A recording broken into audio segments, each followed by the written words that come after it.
Hey guys, it's your host Julian. This week I sit down with my two podcasting brothers, Mr. Brandon Jones from the Animation Destination Podcast and Ty Longworth from the Whiskeylodeon Podcast. We're chatting anything and everything Avatar the Last Airbender Season 1. You guys voted this one as a series you wanted to see us cover, and we go pretty in depth. Now this was my first time watching this series and I had an absolute blast with it. Brandon and Ty both are super fans when it comes to this, so you're going to get a very articulate perspective from those two gentlemen, and then you're going to get a novice perspective from me, but like I said, I enjoyed the hell out of this series. That was your reminder. If you have not watched this series, turn back now because spoilers. Last little bit of house cleaning before we roll into this episode. If you like this show, man, make sure you hit that subscribe button. Also, Ty and Brandon both run their own podcast, Animation Destination and Whiskeylodeon Podcast. In case you guys are in a generous mood, make sure you give us all a 5-star rating and a review. It helps us out tremendously. And without further ado, enjoy the show.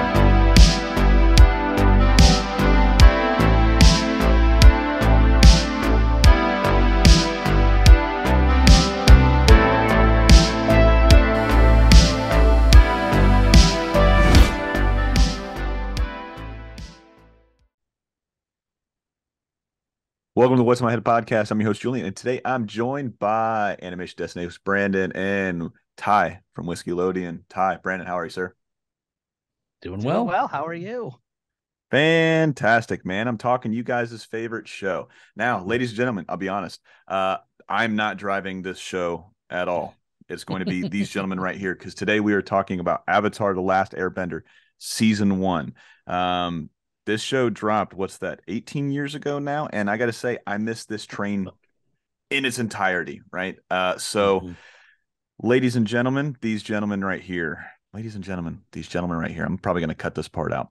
But first thoughts when you think about this. It debuts February 21st, 2005. Created by Michael Dante DiMartino and Brian, you guys help me out. Konietzko. I was so close, man. And I got to say, at first, I was definitely just put off by it because I kept hearing the hype about it. It's so good. And then when so many people start saying it's so good, I start looking at it a little bit more. But then I take you guys' two recommendations, and both of you said it's the best show ever. So I had to give it a shot. Only on season 1, so I can't say it's the best show ever because Samurai Jack still holds that place. But strong first season, man. So first off, Brandon, where were you February 21st, 2005 when this show starts? I was living in an apartment with my two roommates when this thing first broadcast. I was I had a regular factory job. I think I was working in a check printing plant, and just watching cartoons like I always do, even in my adult years. I never grew out of it. And this new Nickelodeon show that looks like nothing Nickelodeon has ever put out is coming out. And I'm like, I'll give this a shot. And I watched the first episode and liked it pretty well. I was like, that's pretty fun. I'll continue watching this. It wasn't anything that like blew me out of the water, but I was like, this is fun, humorous. The humor's really good. I like the Sokka dude. He's fun. The humor hit right. It wasn't like too kiddie, like it had some like good, some good natured humor in it and stuff. And as it just went along, I was like, oh man, this is a dope show. Like this is a really awesome show. So, just good stuff. So, but that's where I was. I was an adult, full on adult when this was not a nostalgia trip for a kid at all. This was, I'd already developed my frontal lobe at this point. So, To the guy that hasn't developed his frontal lobe just yet. Ty, where were you February 21st, 2005? I was in high school. And this is around the time that I was becoming anime curious. So it was very much, I was in a Tutami watching all the anime they were showing there, Outlaw Star, Tenchi Muyo. Yeah. So here was Nickelodeon, a network I loved growing up with, who now had their own anime. And I loved it. Like it was a lot of fun. And it was the first Nick show that I felt like wasn't geared just towards kids, if that makes sense. Like it's one of those things that are like, oh, I have to think about stuff now. Are my parents wrong? They were wrong. That's And fantastic, I man. Like just I said, loved it. Yeah. yeah, go ahead. Go ahead. I didn't mean to cut you off for your thought. No, I was just wrapping up. I was saying, and I loved it. Yeah, man. Yeah. If I can think of one thing to really say, I really wish I could go back in time and watch this as a kid. I think, excuse me, I think that's a mark of something that's very, very good when you kind of feel like, fuck, man, I missed out on this. All of my friends were talking about this. Ty and I are roughly the same age. I think we're exactly the same age. I'll be 34 in August. So I we were going am through. 35, so just a year. You're old as fuck, bro. Dang. No, I'm just I kidding. wasn't working in a factory in 2005. Way to throw Brandon under the bus. I like it. He woke up and chose violence this morning. Dude, I can't argue. I'm almost the 4-0. It's almost there, That's man. I'm 39. that's some Fire Nation shit there, Ty. So much for being water, my friend. Right. Bruce Lee quote. But Right. nonetheless, man, like I said, I really wish that I could have went back and watched this one as a kid so I can do the same thing that I've done with Samurai Jack. I watched Samurai Jack as a kid, completely blown away. Still couldn't appreciate it as 12. I'm so sorry for saying that for the thousandth time. I could not appreciate Samurai Jack at 12 like I can at 34 when I watched it again for probably the first, maybe second time since in my adult years. But seeing this one, Avatar the Last Airbender season 1 as an adult, I think I can appreciate it a lot more because I picked up on so many things, from the character development with was Uncleiro and just Zuko, which I absolutely love. I love the playfulness, rest in peace, Mako. And just the whimsical nature of all of these characters. If I can say anything about this show, it's it's so story driven, but it's driven through these characters. You fall in love with these characters fairly quickly. I was along the same lines as you. The first episode did not sell me. The second one, I was starting to be like, all right, I'm getting a couple laughs and chuckles here and there from, and it wasn't until like the insertion of Zuko. And I'm like, dude, I really like this guy because I can kind of understand. You see enough shows, you can kind of understand where it's going to go with him. Once they start explaining all of this troubled backstory with him, you start to be like, oh, fuck, I really like this guy. And just the world building was beautiful. Just the different nations, the colors that they chose, the animation style I thought was really cool. And you guys say it gets even better in book 2 and 3. So I'm looking forward to that. But where do you guys want to start, man? Dealer's choice. Where do we start? Do we start characters? Do we start world building? Do we start nations? What do you guys want to do first? I think the world is really because that's really what kept me in it. Like, because the characters develop over time and really grip you because they're very not shallow, but very typical in a way. Aang's the the airy protagonist, the kind of a village idiot, but not really. Sokka's the village idiot that that grows, and then you got the the strong heart, the hearty motherly female character Katara. And Zuko is, he's your villain with a past and stuff like that. But the world build is what really drew me into it at first because you had all these martial artists, like all these like the idea of like the magic that works in this world. It's like it's a great magic rule that it's not just magic. It's like you can't just like throw fire. You have to do it as a martial art. You have to breathe it properly. You have to have your stance. You have your root. You have to fight, throw the fire like the way that you can. You can't just move water like telekinesis. You have to flow it through like Tai Chi and stuff. And I think that's brilliant the way that they actually got real martial artists. I think his name was Sifu Kisu, who actually did all the poses. Yeah, he did all the martial arts for it. They drew all the freaking motions for it and everything. And they're all based on actual martial arts. Each nation has an actual martial art based on it, which is great. Waterbending is Tai Chi.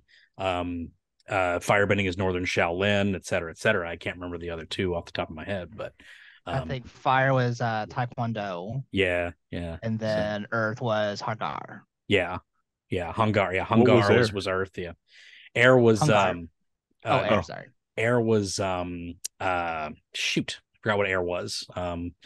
But yeah, it's great. It's just it's a lot of fun that you have these different styles. It's fun because like fire and air are the two from. Do you ever watch The One with Jet Li? Yes. Yeah. The two fighting styles that he fights, where he fights himself. That's fire and air. That's literally the same two fight styles. Oh, So it's go back and watch that. Yeah, so basically when Aang is fighting Zuko, it's the two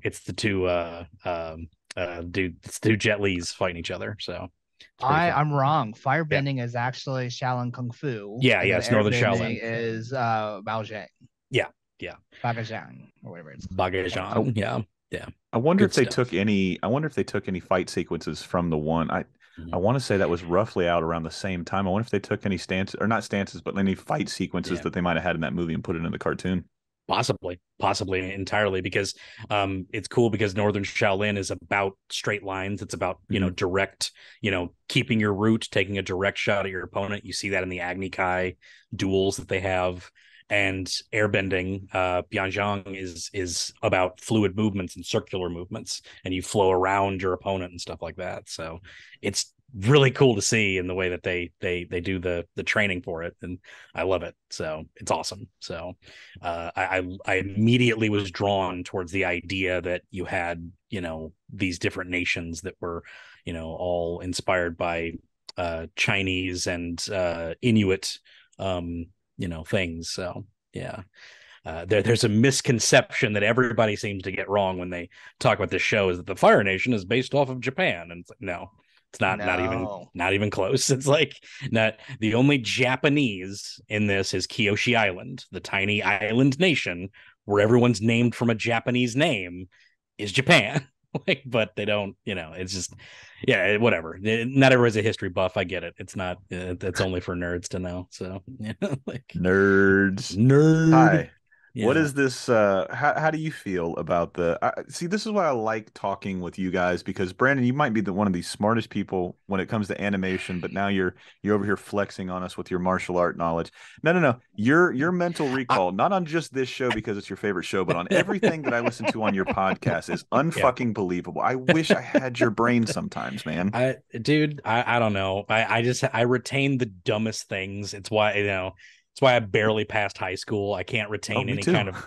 I can't maintain any of my math tables, my multiplication tables. Couldn't remember any of them. But you're just Sherlock Holmes. You're not retaining useless information. But this crap, I'm just like, oh yeah, friggin'. Did you know that Dante Bosco was Rufio? And it's like, it's ridiculous, but it's just ridiculous stuff. But yeah, fun fact, Dante Bosco, who plays Zuko, was Rufio in Hook. So there you go. There's a little bit of trivia. So your favorite character was in Hook. Go back and watch it if you remember that movie at all. Absolutely. It's a great movie, man. So Ty, what about you, man? What did you find so fascinating about the world building? So I was in martial arts as a younger kid. So the martial arts was very much a drawing point for me. Mm-hmm. But I also really loved, because I grew up in a very small, secluded area of North Carolina. And so be able to basically see what I have visualized other Asian countries being like, and then seeing it portrayed in a very almost faithful adaptation. Like, it wasn't just a one for one equal, but they paid homage to the spirit. So like, I actually lived in Alaska for a couple of years. So I got to meet the Inuit tribes. Nice. And just seeing how that was reflected. Mm-hmm. And you had the standard characterization that you saw, but underneath it all, there was something more subtle. So you have Aang, who was the airheaded, aloof protagonist, but he also was the hero who didn't want the responsibility, who had the responsibility thrust on him. Yeah. You have Sokka, who is the headstrong, goofy, but wants to be taken seriously, and a little chauvinistic, but in the end, he recognizes strength no matter who it's from, and can respect that. Yeah. You have Katara, who is the sibling who is the protege, the one who is more gifted, the one who takes responsibility for taking care, but also harbors a lot of resentment and anger from her loss. Like, there's just so much more depth to the characterizations than just the standard, hey, here are the tropes that they're going to kind of fall in line with. Yeah. I mean, you even have Zuko, who starts off with, actually, fun fact, Zuko was not created originally to be the antagonist. Originally, it was supposed to be the Fire Lord going after these kids. But the president of Nickelodeon of the animation side was like, hey, so let's not do that. It's going to be weird to have an adult going after kids the entire time. Yeah. And then also, if it's Fire Lord, why is he not ruling his nation? So they created Zuko. And originally they were going to have another adult, but they're like, no, we need another kid to go after these kids. And that's where they created Zuko. Yeah. And so you have a person who is wanting honor for his father because he's banished, but it's more like he never got the validation from his father. So now he's fighting because he's never learned how to validate himself. Yeah. It's great stuff. I believe Zhao was the first design villain that they came up with. Was going to be Zhao, and that was so it was great to see him in it because he's a great foil for both the heroes and our main villain. There he's foiling both of their plans, which is a lot of fun to watch. So. But yeah, the characterization in this is so strong. It's so because again, they give you your basic outline of what they are, and then you just peel them back like an onion. Everybody is more interesting when you start diving into it. When, like you said, when you learn that Aang ran away, that he didn't want the responsibility of being the Avatar. He just wanted to be a kid, and he harbors this anxiety inside him that he didn't stop the war when it first happened, even though he was a kid at the time. He couldn't have, but just he harbors this guilt that weighs him down. And then you have Zuko, who just all the layers of Zuko is just insane. And it gets even better. You think when you think you've got Zuko figured out, just more layers keep happening. It's so good. Can't wait for you to experience that. But me neither. Yeah, and all of that, we mentioned Konietzko and DeMartinez as the creators. Aaron Ahaz is the main character writer. He's the head writer of the show, and he is the main reason that these characters are so fleshed out as they go along. This dude, he loves doing characters. He wrote the Dragon Prince. So if anybody has watched Dragon Prince, it's why I jumped on it and why I tell everybody to just get past the animation. I know it's not great, but the characters are fantastic in this show because they're written by the guy who wrote the characters in Avatar. And that usually gets them on and they start to realize oh yeah, these are great characters. And it really punches it up. I need season 5 to be good though of Dragon Prince. Agreed. Yeah. He's holding on by a thread, ladies and gentlemen. So make sure season 5's good. I am. Season 4 was real bad, and I need season 5 to be good, or I'm dropping that show, and I don't want to do that. So, oh man. Now I love the main characters, but I also love how they put a lot of thought and depth into the side characters that we meet. So I wanted to ask Julian, this being your first time watching season 1, who are some of the standout side characters that you just kind of fell in love with or just was blown away by? Yeah. Does Uncleiro count as a side character, or is he a main character? No, main character, absolutely main. He becomes side more character is someone you might see for an episode, maybe 2. Yeah, the fact that you gravitated towards Uncleiro is no surprise. So, that's perfectly But it's fine. the same thing as when you look at the Avengers, right? The first Avengers movie, why does the Hulk work so well? Because he's not in the movie. You see him for all of 36 seconds. So when I think of Uncleiro, he is a main character, but I see him as a side character. But I'll take him off of the table though. So let me rephrase my question. For the one-off characters, because that's who I also fell in love with. You would get these individual characters who are oh, I wish they would go further. I wish there was more episodes with them, but you only get one episode, maybe 2. Yeah. Okay, so with that stipulation in there, I don't know his name, but he is the waterbending master. Haku. That dude was so cool because right off the bat, when I saw just how hard he was going against Katara, and then he was talking about the women not being able to waterbend in his tribe, it was custom, and then you hear you see her spoiler alert, ladies and gentlemen, if you haven't watched this show, I mean, I just watched for the first time, so it doesn't matter. But yeah, 13-year-old, spoiler alert, or 15, 18-year-old, I don't know how to do math. 18. More than a decade of spoiler alert. Yeah, more than a decade, spoiler alert. But you kind of figure it out because, like I said, once you've seen any kind of really in-depth show, you can kind of see, you can draw the parallels to everything else. You're going to point it out, like, his daughter, his mom, or whatever it was, her grandmother, was going to be with this guy. But just seeing him from such a hard ass soften his stance on letting women enter the tribe and be a waterbender as far as a fighter goes. I just thought he was I would have liked to see more of him. I'd like to see, a couple episodes, maybe, fleshing out like why her grandmother left, or, seeing him young and then seeing him kind of progress through waterbending. He was really, really cool. I liked him. Now, is this question go for somebody I don't like, but I thought was a pretty good Jet? Yeah, I think did it was not well like done. Jet. Yeah, Jet. I did not like Jet at all. I thought he was a dick. And going back to your Hook thing, this is exactly what it reminded. It reminded me of Hook, but if Hook was bad, or all the what was it? The Lost Boys. Peter Pan, the Lost Boys. Yeah.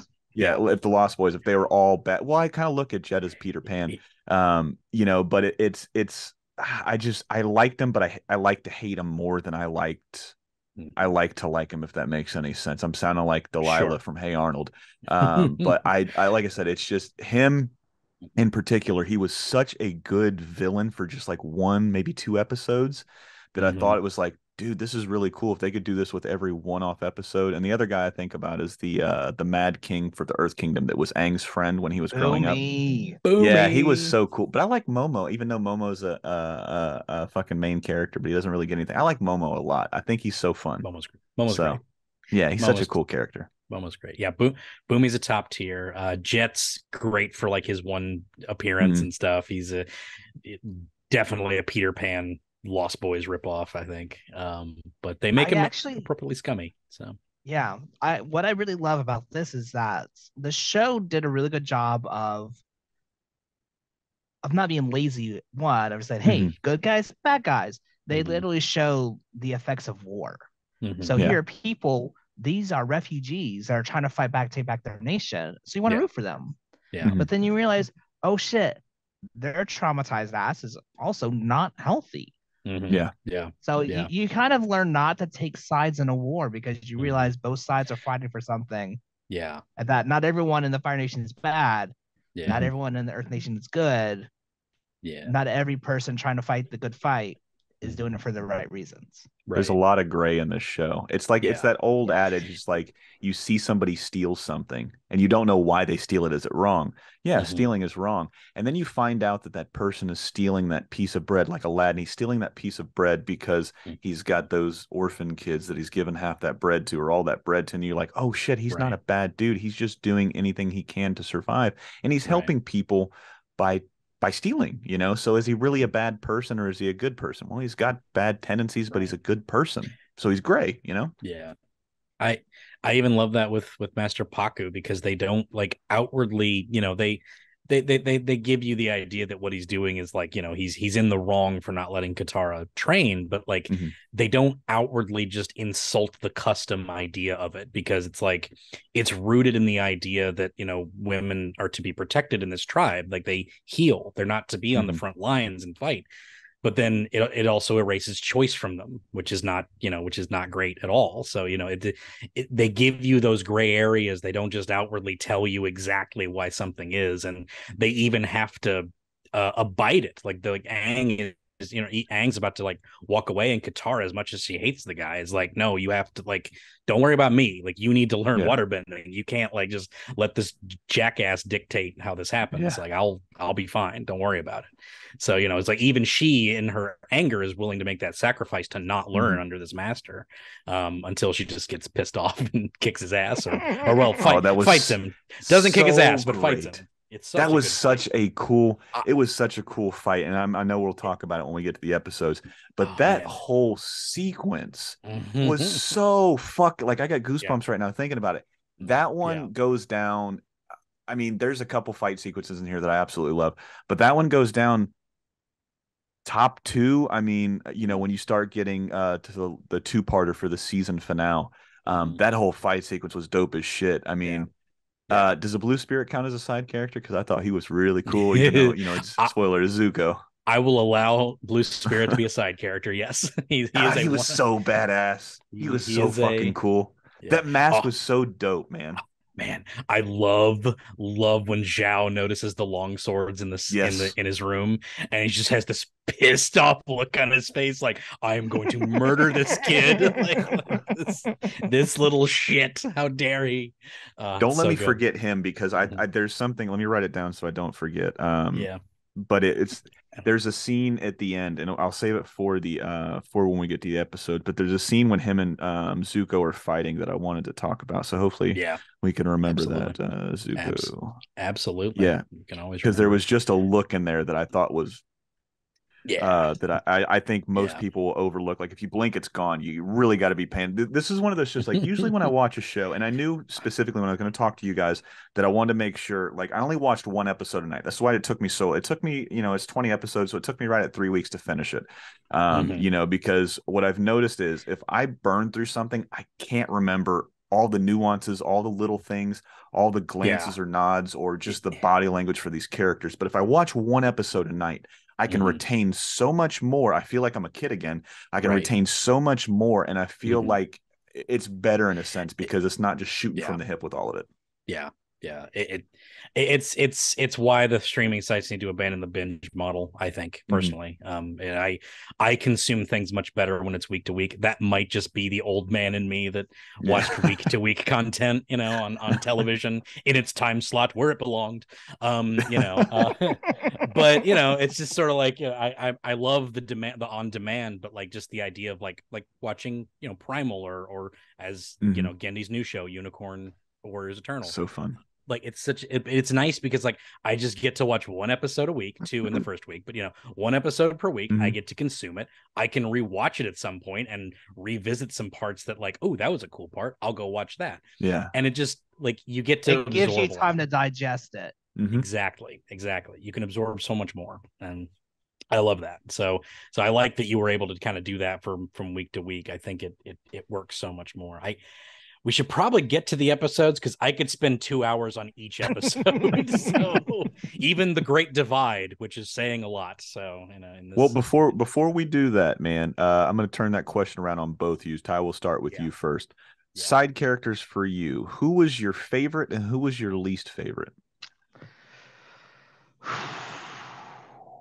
I mean, I love the complexity of Jet, but I think my favorite of season 1 is going to be Suki.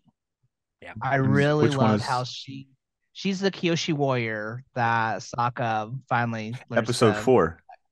Yes, dude, she's so badass. She is. I couldn't remember her name. So badass. Suki's so great. Not only does she turn Sokka's whole world upside down, but she also calls out when he's like trying to be respectful. She's like, look, I was trying to treat you like a girl instead of a warrior when I should have been treating like a warrior. She goes, yeah, I am a warrior, but I'm also a girl. And it's like, you shouldn't just be treating someone because they're one thing or the other. Like, people are more than one thing. So I loved how she was really the start of Sokka's redemption into just learning to appreciate people for who they are. I also thought she was just a badass fighter. Like, holy fuck. I also, if I think about it, I'm trying to think. There's so many good ones. It's hard to. There's so many. One. There are. If I'm going to pick one to love to hate, it's going to be Admiral Jay. I thought he was really well done. Yeah, Zhao's great. He's one of the best. He's one of the like really good like. He's your good first villain season. First season villain. He's your first guy. Again, he's an antagonist for both the villain and the heroes. He's such a smug prick too. You get it. But the fact is that he has the skill behind it to be that way. And to an extent, Zuko beat the shit out of him. He's trained by Arrow, though. He didn't beat the shit. He got humiliated. He one-upped him. He got him because in he looked down on Zuko. Sure. He underestimated him. definitely. I liked he has that determination. Even if he doesn't have the skill, Yes. he has that grit, that determination to get things done. He's ruthless, you know. He has the tenacity to do his yeah. research. Yeah, he's played by Malfoy from Harry Potter, so you know the dad. Really? So, Lucius, yeah, yep. yeah, This is Lucius the fucking shit Malfoy. I'm. Oh, Lucius Malfoy. Okay, Yeah, I thought Lucius you were Malfoy, talking not- Draco. I was about to No, say not that Draco. doesn't Yeah, sound this like this Draco. kid played an adult. Oh my I gosh. was like, fuck, dude, he's got range. I almost had Draco Malfoy on my show. For the life of me, I Really? can't. I think it's Tom. That's cool. Tom Felton. Tom Felton, yeah. Thank you. Yeah. Yeah, it was Yeah. during the heart of COVID. I reached out to his people and I was like, dude, I'm gonna tell you right now, I'm in House Slytherin, man. You know, I love Draco. Like Snape was That's awesome. always my favorite character in the books and in the movies because of Alan Rickman. Like when I started watching those movies, I'm like, fuck, dude, I love this character so much. And then, you know, Zuko is the same as Draco. So misguided by hate. But it really plays, and this is about as deep as I can get into it, because what I like about you guys' analysis of this show is you can take like real world experiences and fold that into a cartoon, and it makes me understand it, you know, easier. So you can kind of see why racism is a thing, right? Because it's not one of those things you're born with. It's some of those things that you are like, it's born into, not born into you. How do I say it? It's taught. It's put it. Yeah, it's taught. Thank you. That's a perfect word. And it's the same thing with Zuko and with Draco. Hate is taught. And then you see that and you're like, holy fuck, I can understand why this character is this way from such a young age. If you're told you're stupid, you're fat, you're ugly, you know, and you're consistently told that, or you're consistently told that you should hate this person because how they look, how they talk, what they do. It's like, no fucking wonder there's a bunch of dipshits out there, right? No wonder there's a bunch of dummies out there that hate for no reason.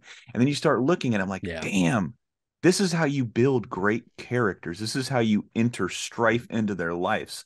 And I said, I think it's something special when you can sit there and see yourself in that character. You can see yourself possibly going down that road if you didn't have a good foundation around you. Yeah. Yeah. And Jason Isaacs is the actor, yes, by the way. Yeah. Yes. Jason Isaacs.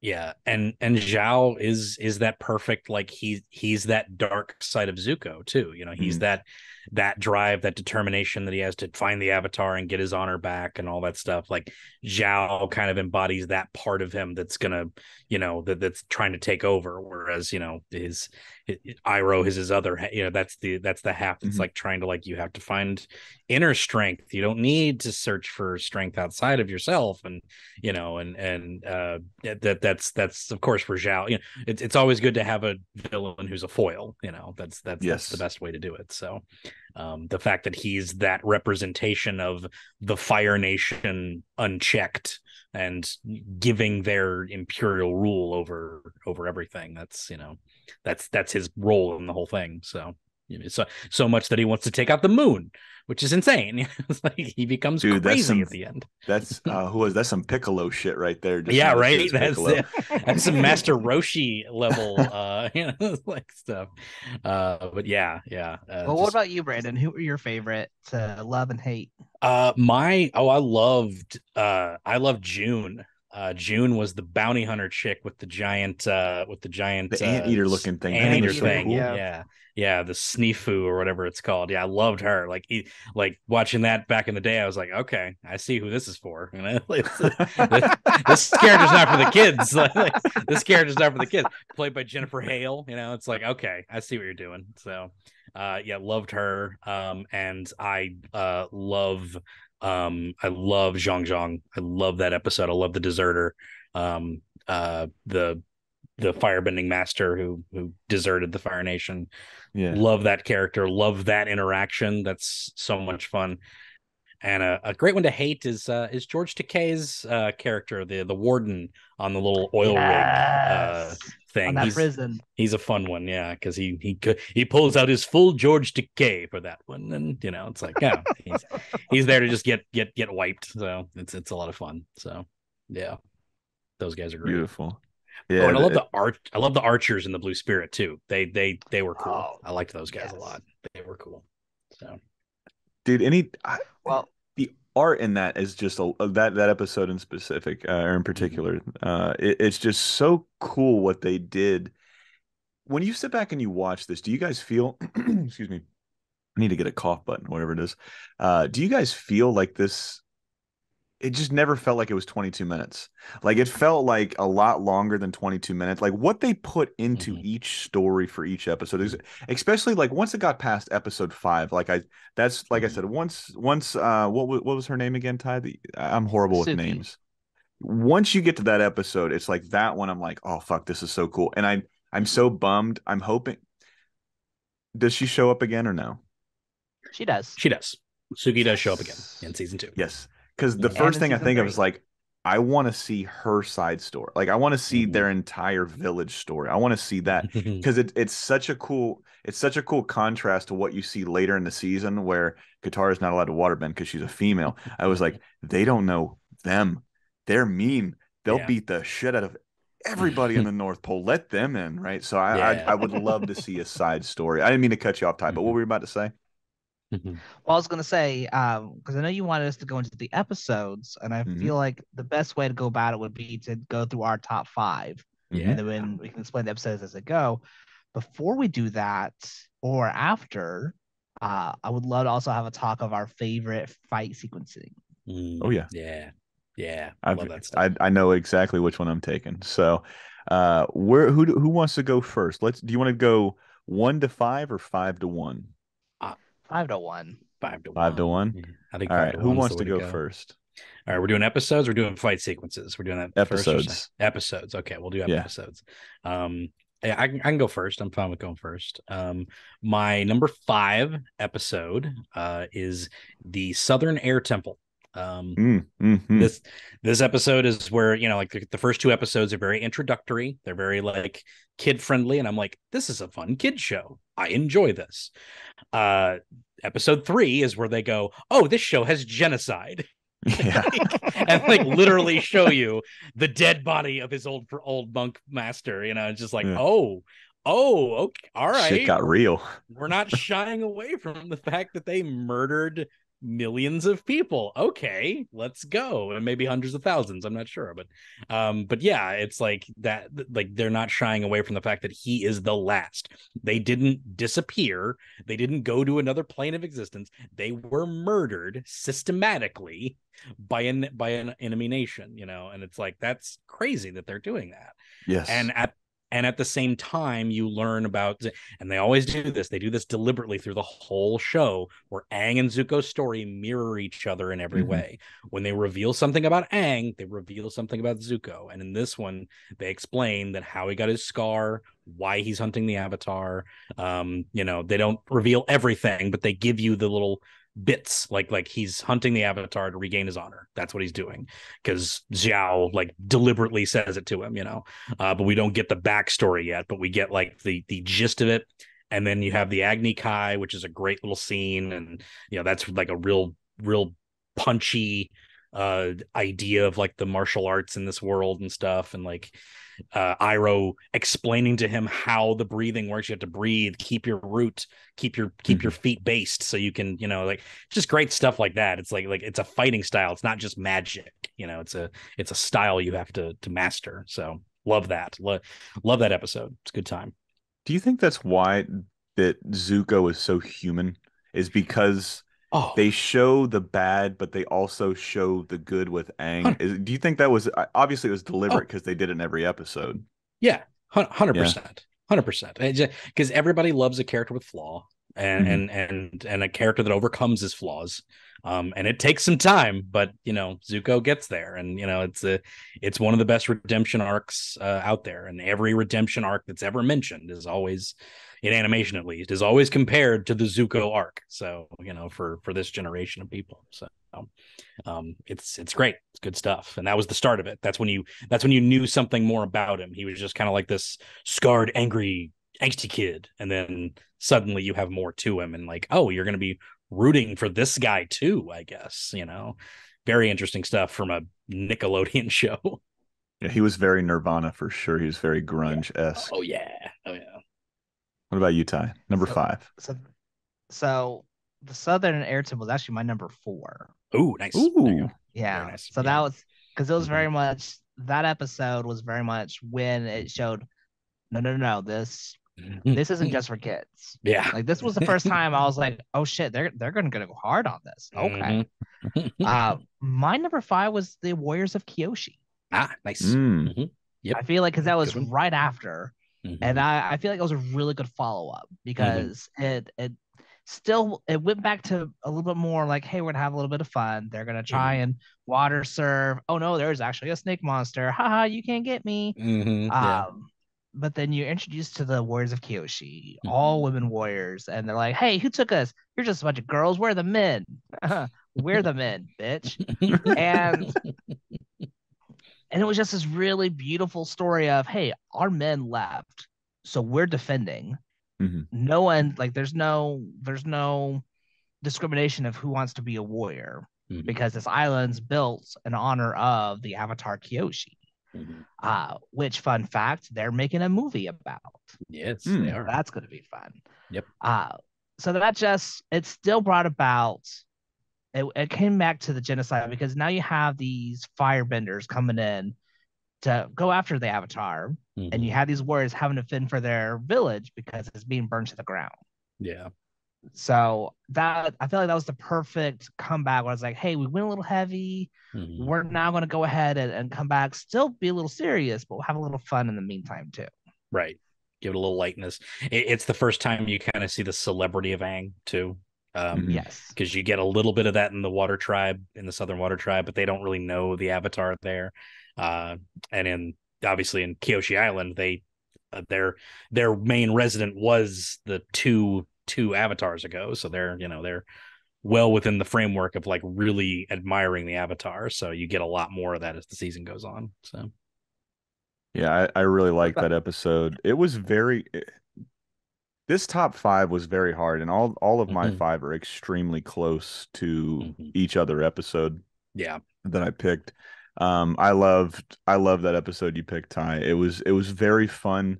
I've always been extremely fascinated with two sects of Japanese culture, sumo wrestlers and the samurai. And you don't get too much sumo in this one, but it's like the samurai light in a sense. Like instead of blades and swords, they're using fans or whatever it's called. I don't want to call it the wrong thing, but that's what I think of. Fans. So yeah, the fight sequence, I loved seeing Sokka get turned on his head, and then you see that moment where he goes, man, I just got bested.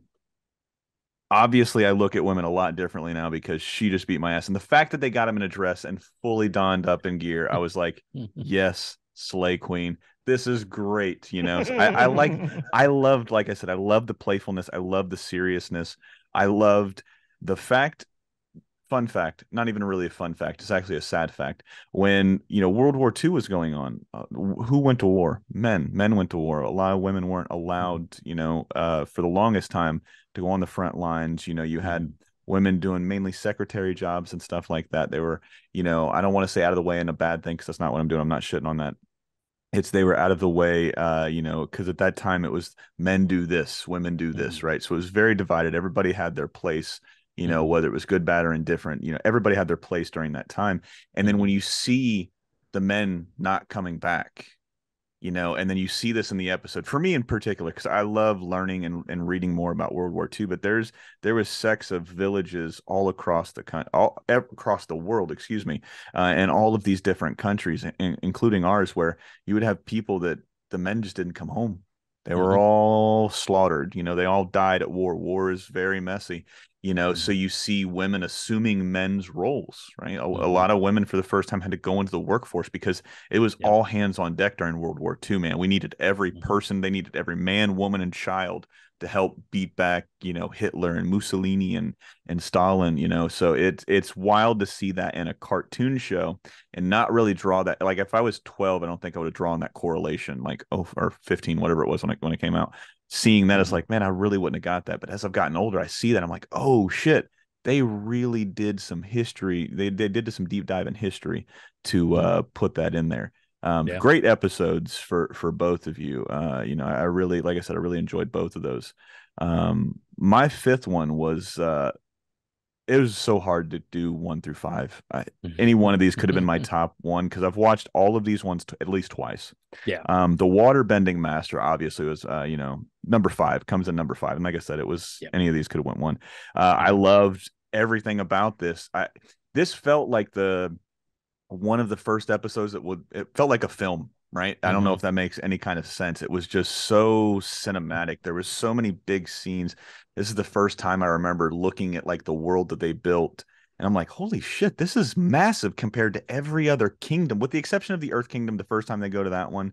Right. I can't remember the king's name, the crazy fuck. Oh, shit. Boomy. Boomy. Yeah. Boomy. What a great name, by the way. Yeah. So it's like the first time you see this. Yeah, the first time you see this beautiful big world, and then it's like everything is so untouched by what it looks like it was encapsulated, or there was a barrier around it. Nothing was really destroyed. Nothing was burnt to the ground. You didn't see anything out of place. Everything looked like it was peaceful. Yeah. And then you see, obviously, as it progresses, this is where we start to see the invasion happen, and shit really hits the fan really quickly. And then we had talked earlier about, her not being able to learn water bending from this master because she is a female. And you see Aang, learning water bending. And like I said, I loved everything about this episode, man. It was so fun. And this is my number 5. Yeah. Awesome. It's a good one. It's a great one. Absolutely love Paku. He's great. So one of my favorite bits is when he's like sitting there saying like, I'm not going to teach you, and Katara's going on this giant rant. It's like, we just traveled like 10,000 miles up to the North Pole, and you're just for you to say no. And he looks at her and goes, no. Yeah. It's like, no, I'm not doing it. Like, it's like, man, I love when they were fighting and she sends like, she's basically shooting these razor discs. It's so good. And like Paku sees it, and like, he sees the reflection, and he goes, oh shit, I gotta be more serious. This is real. Yeah, it's when he actually like gets us like, oh, she all is right, out for blood. Okay, she's good. All right, bitch ain't playing. No, she was 100% trying to put him on his ass. Yeah, the revelation of the necklace and what that actually was. It was the betrothal necklace that he carved. So it's like he had that connection, and he kind of broke down his barriers a little bit. So had that human connection, stuck it to him. So that was good. It's good stuff. It really was. Let's go in reverse order now. Let's go Ty number 4, and then we'll do Brandon number 4. Ty number 4. Yeah. Well, he just did his number 4. Did he? Mine was the Southern. Yes. Yeah. It was number 5. No. Oh, you were piggybacking off of him. I was just piggybacking off of him. Yeah, sorry. Yeah. Way to go, Ty. Welcome back to the conversation, my friend. Well, you're gonna have to pass me anyway, because my number 4 was the Southern Air Temple. The Southern Air Temple. Talked about it. That's true. Oh, okay. We already did talk about that one. Or I did. So, Julian, what was your number 4? Yeah. Oh man, this one, I tried so hard to put this one at number 1, and it almost made it. The Storm. Oh wow. The only reason I'll get to my number 1 later, but the only reason there was just 2 scenes in my first one that kind of put it out of this place. But the Storm, Zuko's backstory, man, or you see why he got the scar, you see how he got the scar, you see his troubled past. There was this episode is giving me goosebumps. It should have been my number 1. It's given me more goosebumps than it should have been, because guess what my number 1 is? The Storm. Well, it's like I'm looking at it now, and I really think my number 1 and number 2 should be 1. But yeah, the Storm. It's so cool because everything that they've alluded to, because off the bat that Zuko he's bad, but like I said, it's the whole Aladdin thing. He's gray. Right? He's not black. He's not white. It's very, very, very, very gray, because you see the moral dilemma he has. You see him wanting to get back in his good graces of his father because he's been cast out of everything that he's supposed to be. He's not going to be the Fire Lord. He's not the prodigy. He's not the guy that's going to rule the Fire Nation. And then you see how hard his dad was on him. Just the physical abuse, the mental and the emotional abuse you see on Zuko. And then you're just like, no wonder he is the way he is. No wonder he has so much hate in his heart. And he's so driven for this one singular goal. You know, it put everything into perspective. Everything I thought about Zuko, I had to throw away because of this episode alone. Yep. It's fantastic. It's one of the highest rated episodes of the entire series. So I can't imagine why, you know. I'll talk about it more when we get to my number one for sure. Because I have lots more to say about it, probably more than is needed. Yeah, I have to imagine you will. which is my MO for about anything I talk about. But my number 4 is Siege of the North Part 2. That's my number 3. Damn okay. It. Sorry. That's my number 1. I'm like, oh wow, okay, there we go. That's my number 1. I'll talk about it a little bit here and like the parts that I love. The revelation of the koi fish. Ko the face stealer. Yeah, just like all the things. So creepy. So creepy. So good. Love that voice. That voice gets reused. That dude, I forget his name. He gets reused in Dragon Prince. So good as a villain. Absolutely love that guy. I forget his name right now. When Iroh, what's that? Erebos? Yeah, he's Erebos. Yeah, okay. But the voice actor I meant. But yes, Erebos is what he plays in Dragon Prince. But I forgot the voice actor's name. He's great.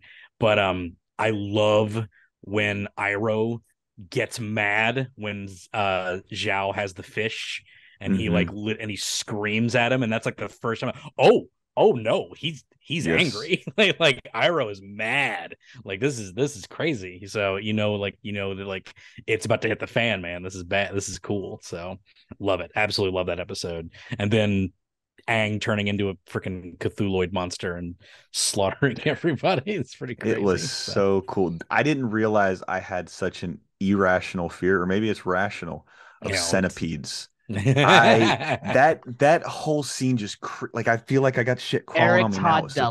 Eric Todd Dellum. That's it. Yeah, for Ko. It's great. Yeah, it's that whole sequence. And I loved just the Stonewall face, because obviously he told him you can't make any kind of emotional emotion. Can't show any emotion. Can't show any emotion. Yeah. And it just looked like he looked like my 13-year-old looks now when I try to tell him shit. He just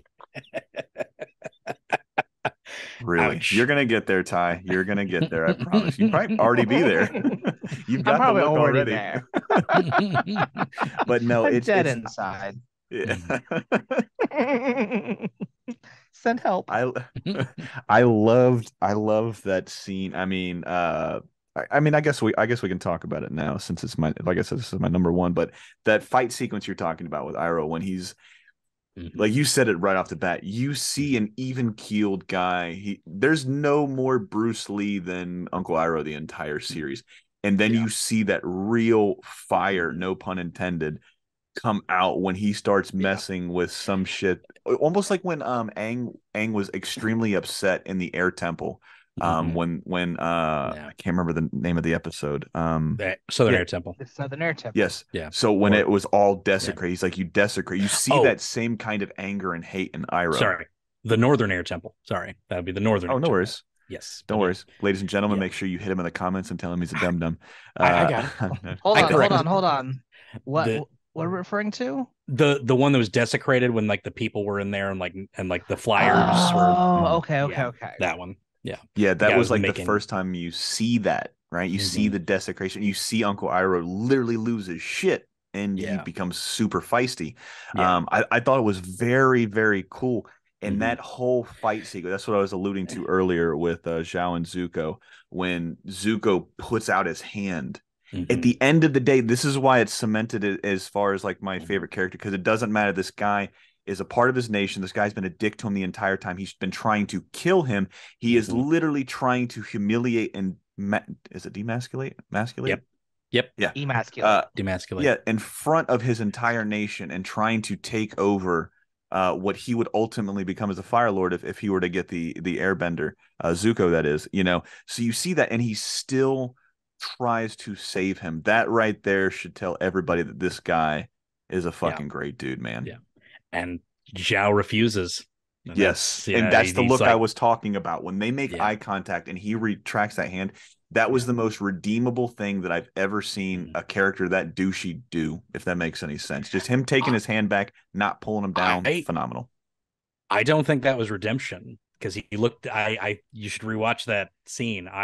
Well, maybe again, interpretation, but it's his like, I don't need your help. I saw it as disgust. That's how you took it? Really? Here you are again, and you're still weak at the end. It's like, and that's how I took it for me, that he didn't reach out because he still had that poison in him, that pride, that he wasn't going to, that pride that wasn't going to let him like be saved by this arrogant little kid. Like, he would rather die. That's how I'll have to go back and watch it, because when I looked at it, I was like, because just the eye contact they made alone, I just felt like, shit, I'm not gonna let him take me down, or I'm not. I don't know, man. Maybe I'm just putting my fucking own. I was pretty stoned when I watched that one, so I was in my feelings, and I was like, oh man, that guy finally grew up, and he was just like, no, he's like, you need to go further. The way I took it, right, because when he beat him in that initial training, when he didn't take Zuko seriously, right? So he already had that chip on his shoulder, and then I thought that was like the most growth, because he had already beat him back to Zuko had already beat him back to a certain point, excuse me, and then Aang's just going ape shit with the huge kaiju. So I'm assuming, like, the way I took it was he's like, all right, well, I mean, you're gonna be farther than I am, because I already lost you. I've already lost the Airbender. I almost got my ass whooped by your uncle. So that's how I took it. That's interesting. That's very interesting, because I always take, and I don't hate it. Yeah, I don't hate it either. I always took it as Zhao being prideful, and he didn't want to be shown as weak. He didn't want to take his hand, because this is a weak prince who's beneath me. I'm not going to be saved by him.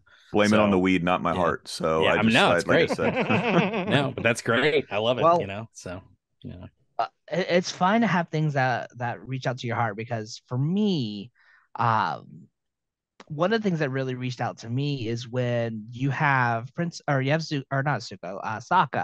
and Sokka's like wanting to go on the front line, and the leader of the Northern Water Tribe is like, no, I need you to protect my daughter. And there's a whole thing with him and the princess, but it was kind of like Sokka originally thought he was being disrespected and not taken seriously. Then it's like, no, I actually have a plan for you. I need your expertise to protect her. Yeah. And that really hit hard for me, because I had a track coach, who we were doing tryouts, and I wanted to be a sprinter. I felt like that was my strength. That's what I wanted to do. And so when we did our tryouts, he was like, all right, Ty, I'm going to have you in long distance. And I was like, damn it. And he goes, all right, fine, we'll do sprinting. And I was the only white guy on that sprint team, which means I did not do well. And it got to a point where he was like, look, the reason why I wanted you in the long distance is because you have those sprinting capabilities. You could have, on that last lap, that last leg, sprint and make that difference. Right. And after that, I was like, I wish you would have told me.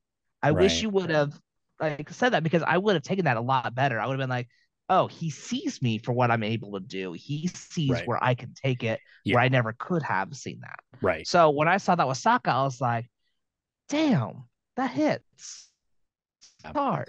Yeah. And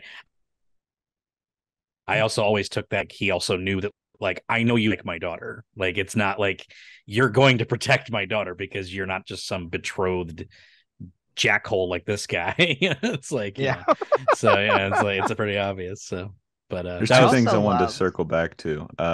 Just real quick. You seen 21 Jump Street with Channing Tatum and Jonah Hill? Yeah. I have not. Oh man, this fucking reference isn't gonna go work. Ahead. I know the movie. I've seen a lot. Yeah, but I'll send it to you, because this is the first. So they drop, I can't remember the name of the drug, but they infiltrate the high school to get the drug. And the scene that the scene I'm painting in my head of Ty and track is, there's a scene there where Jonah Hill's in track, right? And I think it's like baton or whatever it is, and I believe he's tripping balls on the drug that they're not supposed to take, they're not supposed to use, and then the guy is looking at him, and it's a baton race, so he's racing and he's fucking thing, and instead of giving it to the person, he chucks it. And that's the first thing I thought of. I was like, Ty's going to be in the baton race. He's going to chuck it. He's going to miss. This joke completely falls flat because you don't know this It's called a relay race. What did I call you're it? relaying that to the next person. Well, he chucked it, so it's not a relay race. It's a chuck race. Hey, here's your baton. Right. Going back to the episode, I also really loved Zuko. Like, here he is. He's got his plan. But then, like, his boat explodes. You find out that Zhao sent pirates to bomb his entire ship. Mm-hmm. Yeah. And immediately you have Uncleiro like, oh no, fine, I'll join you. And it isn't until later that you realize, no, he and Zuko were in it the entire time. And Zuko's now infiltrated Zhao's ship. Yeah. And is going to try and take the Avatar himself. Like, there was just this whole idea of Zhao thought he had one-upped Zuko. Yeah. And he was still behind. Yep. Dumb. And just a great finale. Dumb. And just a great finale too, when he finally gets back to the boat with Iroh, and he's just like, I need to sleep. That's such a powerful scene.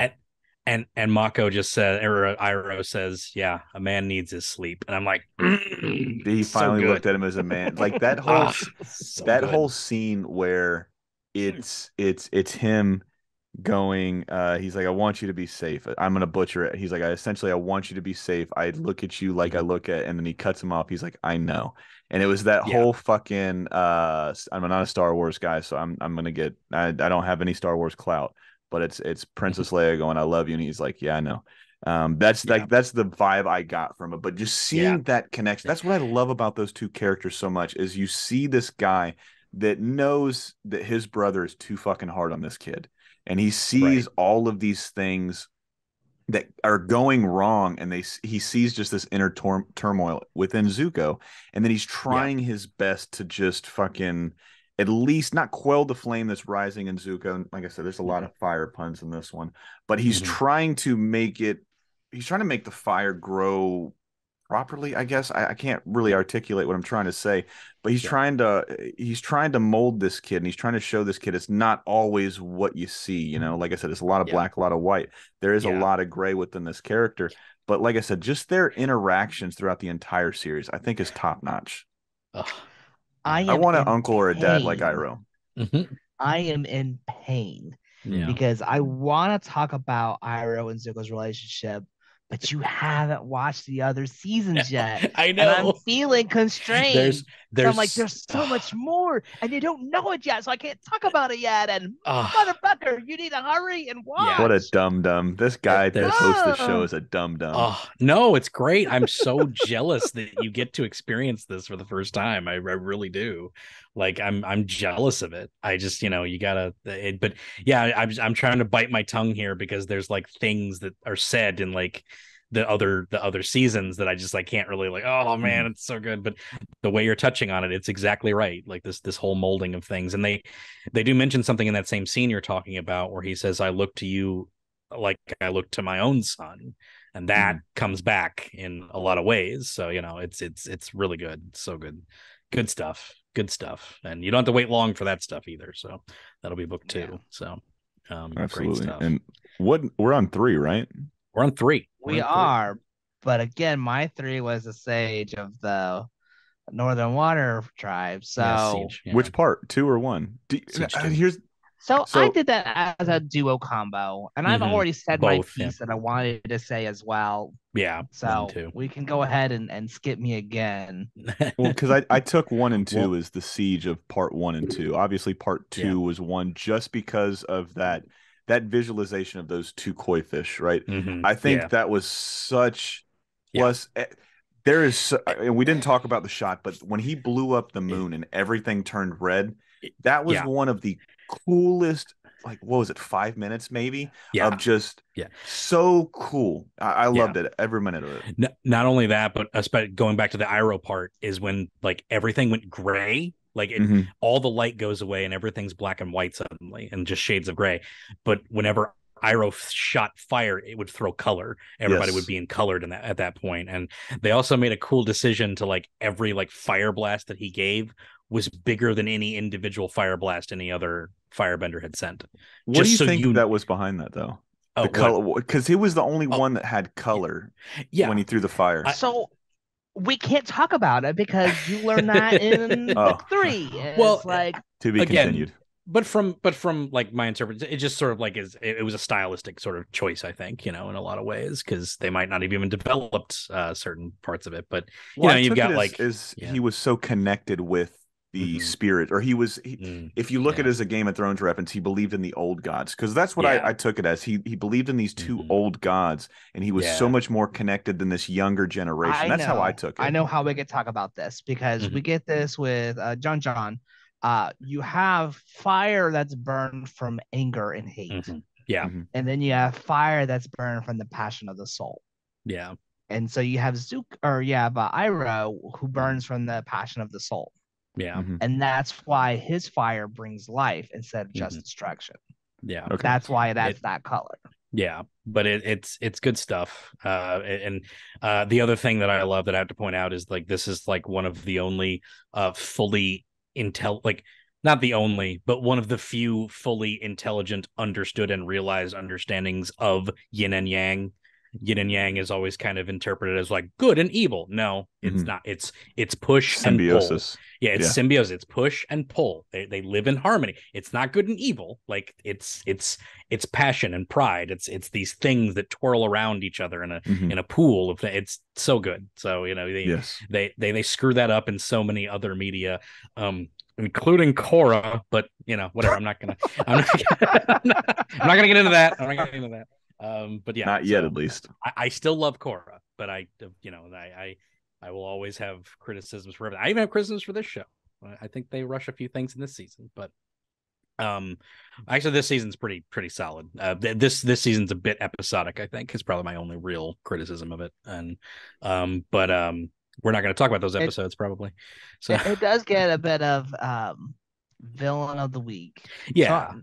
Which deliberately so. Because they're definitely trying to ease Nickelodeon into this idea that you can do this long form story. So like, oh, we'll do these episodic episodes and everything. And because I remember rewatching these episodes over and over and over again, because they just would rerun them, because that was Nickelodeon's model. They wanted things they could rerun and rerun and rerun. So they would do that. And that was the whole point of doing these episodic things.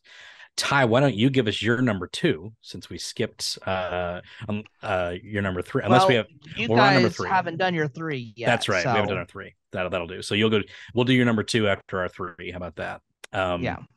My number 3 is the Blue Spirit. Me too. And that's your number. My number 1. That's your number 1. That could have been a number 1, man. We'll cover your number 1, then we'll do that. We'll come back to it when we get to your number 1. How about that? Because I think we can cover that then. For sure. What was your number 3, Julian?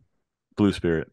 Okay. And cool. then 1 and 2, I took part 1 and part 2, so it's pretty much the same. Gotcha. We talked that one pretty in depth. Cool. So cool. Then I have one that we haven't talked about. What's your number 2, Ty? My number 2 is Jet. Jet. Okay. Ooh. Nice. All right. Yeah. Controversial take, I think. No. What a dick. No, I think this was the first time that they really portrayed. They kind of had that portrayal of, hey, here's someone who's hurt by the war, and we want to root for them because they're fighting back. But this was the first time we really had that whole. The good guys aren't really that good. Yeah. Not all of them. And not all of them. And so you have the whole the charm of Jet is that he's just, hey, I'm very suave and cool, and I have a group of people. We're freedom fighters. And even, I mean, of course, Katara was smitten, but even Aang was like, yeah, sweet, look at you. I have to use airbending. You're swinging around with just some swords. And Sokka was the only one who was like, you give off some bad vibes. So it was one of those things where, for the first time, Aang has to try and save the Fire Nation. He has to save the people of the Fire Nation. Yeah. And it's very much, hey, here are these bad guys, but I got to save them because this isn't the way to do it. It was the first time that they had that conflict of, hey, we can fight for our freedom, but we can't stoop to this level. Right. Yeah. And then not only that, you had the betrayal. Oh my goodness, the fact that Katara finally sees Jet for who he is, and that betrayal of I liked you. Yeah. I like my heart was yours, and this is who you really are. So she kind of gets this whole like, I don't know if I can trust. And that kind of puts a strain on her and Aang's relationship because now she's like, I don't know if I can trust people like that. Yeah. At least with my heart. So she comes more guarded. But it was also the first time Sokka really felt validated because he was like, I called this from the beginning. Yeah. So that's kind of like me and my relationship with my wife is like I fight so hard only to be right 15% of the time. But that was that 15%. I'm turning this franchise around. We're gonna do it. Speaking on what you just said, there was something I wanted to ask both of you before you give your input on this one, Brandon, because it was right around this episode, or maybe it was one up, one down. Is when do you think Aang had his like most human moment? Obviously, he's an avatar. He's human. You know, he hurts, he feels, he loves, he does everything we do, but he has this extra pressure, this extra whatever you want to fucking call it, this motivation to have to do something a 12-year-old boy shouldn't have to do. He has all this weight thrust upon him. When do you think you see him at his most human? His most human moment, I think, comes in the waterbending scroll when Katara snaps at him about how, you know, he's just naturally gifted with waterbending and she kind of like loses it on him. And he has this look on his face that's like a perfect representation of a 12-year-old about to cry. Yeah. It's just like, and like she has this realization like, oh God, like I overstepped. Like this is bad. You know, I absolutely love that. I think I think his most human moment was the Southern Air Temple. Yeah. Like the whole weight of gravity of he's lost everything. His friends, his master, it's all gone. And so that weight of one is the weight of I couldn't save them, coupled with the guilt and shame of I tried to run away. So now he's blaming himself. Now he's really dealing with that self-doubt and almost like a self-hatred almost. Like you never really see it portrayed as self-hatred, but just the whole is like, I didn't want this, and look what's happened because I wouldn't take it. Yeah, for sure. To me, that was the most human, and that's I watching the first time as a kid, I wouldn't have said that, but after going through therapy and after experiencing all that I have, that's what made me feel like he was the most human. That's pretty poignant. I mean, it because we all run from something, and you think about it, it's just like, yeah, this kid is fucking 12. He's 112, but he's 12, and he's literally got the weight of the world on his shoulders. To have that much pressure, and as an adult, it will crack fucking everybody, every single person. You say, hey, you got to go save the world. What? Man, I'm just trying to make it to breakfast. What is this world saving shit? You know, so I can only imagine what I want to slide like a penguin, man, because that's what I thought was so fun about him. You know, you see in those first couple episodes, but I didn't take that as him being human. I took that as him being locked up. He was Bubble Boy, essentially, right? He was like, I want to go out and play. You know, I want to go out and experience what kids experience. But the moment that I thought he was most human, and I could see myself doing this, you know, there's something about somebody being selfish that I think is one of the most human characteristics out there, because you don't see a dog being selfish, right? So you see the dogs taken, but they're just assholes. You see them taking other dogs' bones and stuff like that. They don't know they're being selfish. They're just trying to, you know, assert their dominance. But one of the most selfish things I saw Aang do, it was when they come and they Bato meet of the Water Tribe. Water Tribe. When he hides the map. He hides the map because he's no longer not only the center of their attention, but he feels like he's losing his friends.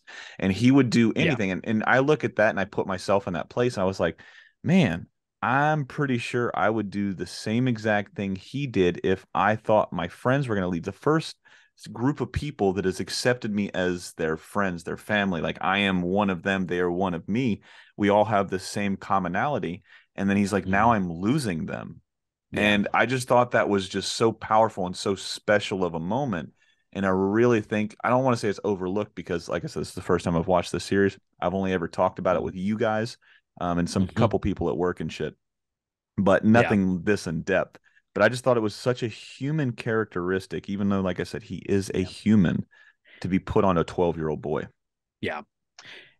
We're going to come back to this conversation because there's also a point in the Blue Spirit where where he's very humanized in that. So I think we should save that conversation and continue it then. People kind of not a whole lot, but they kind of have a problem with this episode for that reason. They think it's a bit out of character for Aang to do that. And I think they kind of forget that he's 12. It's like, because they do a good job of him being like kind of responsible and like, kind of being, like taking on this task and everything as he is. But he's kind of only able to do that because his friends are around and like encouraging to do it. So if he's going to lose his friend, like he's kind of panicking in that regard.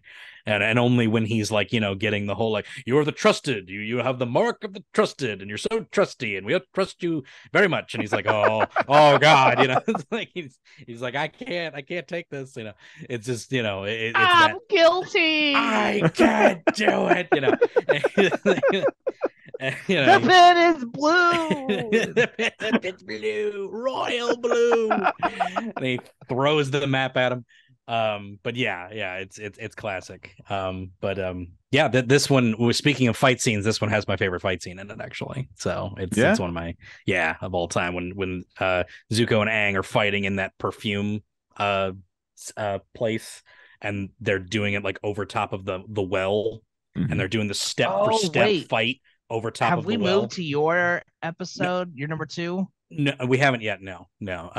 Which we can do. So then you're just okay, because we're talking about a different episode now. I just want to make sure. Yeah, no, we're just talking about Bato. A great sequence. I love that fight sequence. I think it's great. I could talk about it all day. That is in Bato of the Water Tribe. You're right. Okay. Yeah, that's the one with June, which is crazy. That's the same. The second episode. one with June. Yeah. No, first one. She's only in 2 episodes of the series, so so it's the second one. Yeah, no, this is the first one. This is the first one with her. Yeah, because her second episode doesn't come till book 3. Spoilers for Julian, but nah. Way to go, Ty. Way to spoil it. Thanks, I could have sworn she was introduced earlier, and then they ran into her again, Zuko and Iroh, and that's when he was like, all right, I'm going to book you. Nope, because she takes a stowaway off of his ship and is like, oh, that's a pretty handy thing. And then he goes and meets her in a bar. So that was the same episode. Same episode, yeah. So it just it's paced very quickly. So they do it that way. But I'm gonna let's go to my number 2. Then we'll talk about Ty's number 1, I think, which is Blue Spirit, right? Because we all want to talk about Blue Spirit heavily. It's a great episode. It could have easily been number 1 for me too, but my number 2 is The Deserter with Zhang Zhang.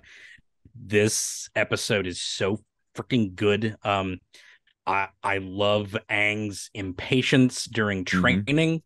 I love that they make Zhang Zhang serious and yet somehow make it comedic. And it's like I've been squatting and breathing all day. You want to stop breathing? It's like just great lines like that through the whole thing. But my favorite scene, probably of the whole season, is in this episode. It's up there in like my favorite scenes of the entire series. And it's when him and when he goes to ask for Zhang Zhang's help. Okay. And Zhang Zhang is absolutely refusing him. It's like, no, absolutely not. You are a child. You haven't even learned water bending or earth bending yet. And he's like, that doesn't matter. I need to like stop the Fire Lord. And he's just like, look. And he goes into this little speech about like, fire, water is cool and healing, and earth is strong and stable, but fire is alive, and it can, if you throw without bending, a rock's not going to throw itself, but fire will spread and burn and destroy everything. And it's like this big dramatic scene, and like Aang's eyes are like filled with fear over this thing, over this form of bending, and it explodes in a fiery burst, all these candles. And then Roku is standing there and just like, you think I'm weak? And it's like, it just has this like moment of like, I need you to teach the Avatar firebending, you dumbass motherfucker. You know, just like he's so like no, but like no.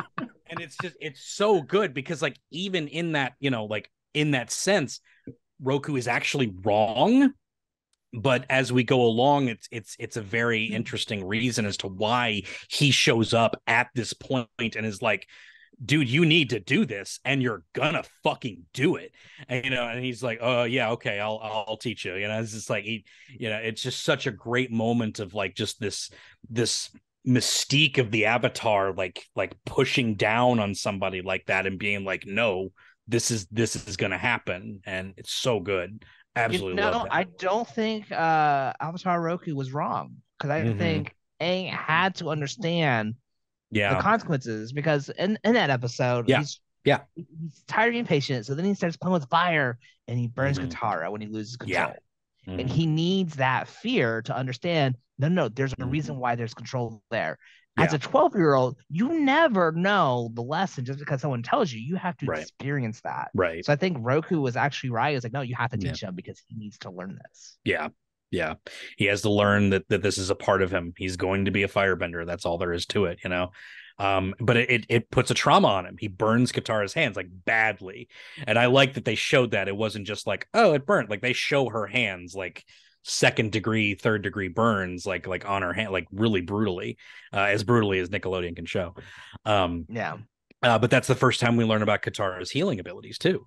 That's a thing that waterbenders can do, because waterbenders are OP as fuck, man. They get to do everything. Yeah. So you know, it's like they get ice powers, they get, you know, breathing powers, water, they get healing. They're nuts. So they get all sorts of good stuff. Yeah, it's just so much happens in this episode that I really enjoy, and using Zhao's anger against him and the fact that he was the one that, you know, was Zhang Zhang's student that made him realize, and again, it feeds into a lot of stuff that goes into the other books too. This episode, and not so much like the characters in it, but like just the philosophies of firebending and that fear that Aang has for it, and just good stuff. Great stuff. Absolutely love it. So, for sure. Yeah. Blue Spirit. Talk about the Blue Spirit. I think we're ready to talk about Blue Spirit, because that's good stuff. All right. Let's talk about Blue Spirit. You go, Ty. So, just as a breakdown, you have Aang, who feels pinned because he's got Sokka and Katara who were sick, and now he's got to find some frozen toads in order to get them better. But now he's being like attacked and hunted down. Zhao has just been promoted to Admiral, and now he's taken over this fleet of phenomenal archers. And they capture him. They capture Aang. Yep. He was able to dodge every other firebender, every other army. But no, these archers nabbed him.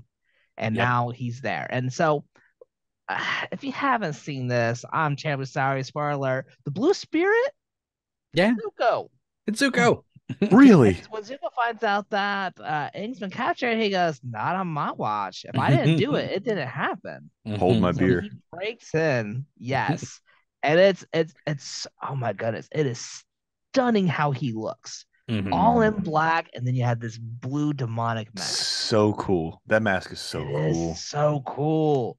And at that point, you have Zuko breaking Aang out, and they're fighting together trying to escape. And it even gets to a point where as they're trying to escape, Zuko ends up pretending to have Aang as the hostage. So Zhang lets him out, but then he lets an arrow flow and hits Zuko in the mask. And that's when Aang realizes, oh no, this is Zuko who just saved me. And the moment, this was the most beautiful moment for me for Zuko in book one, where Aang is just sitting there. He's taking care of Zuko, made sure he got safe. They're at a tree. And when he wakes up, he asks him, you know, if things were different, do you think we could have been friends? Yep. Like that moment of just, I see the good in you. Yep. I see the person in you. Do you think if you weren't so bent on this honor and capturing me, could we have been friends? Fuck. The idea that he's also coming from point in time that was 100 years ago, when he had a friend named Kuzan in the Fire Nation that he would visit.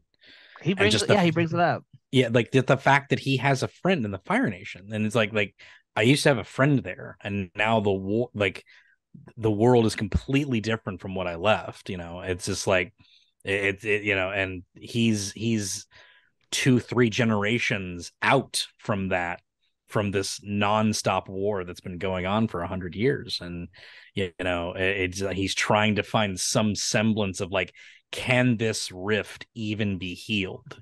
Even if I defeat the Fire Lord, is this something that can be salvaged? And that's the point where he kind of asks that question, like, is this something that can even happen? Can we possibly have been friends in a past life, or can this be healed now? And of course, Zuko just immediately attacks him because, he's still in his he's still going obsession. through his trauma. Yeah. He's still Zuko's going to do what Zuko does. Zuko do what he do. Yeah, now, it's a great episode. Did they ever talk about it's a different nation each Avatar? Did they mention that in the first couple episodes? It cycles, don't they? yes. So basically, after the water, after that Airbender Avatar, it's going to be a waterbender, and it's going to be an earthbender, and then it's going to be a fire, and it just cycles through the 4 nations in that order. Yeah. Now, it might be something that comes later down the road, but with the Fire Nation, obviously they're royalty. Does royalty come from being related to an Avatar, or no? You will learn that. You will learn something about that, actually. The Avatar wasn't based on the royalty. It wasn't a royal family. It's just going to play into it as you get there with the Avatar Roku. Yeah. But yeah, it's not based on your family or your lineage. It's usually very random. Yeah. Yeah, it's random on where it lands.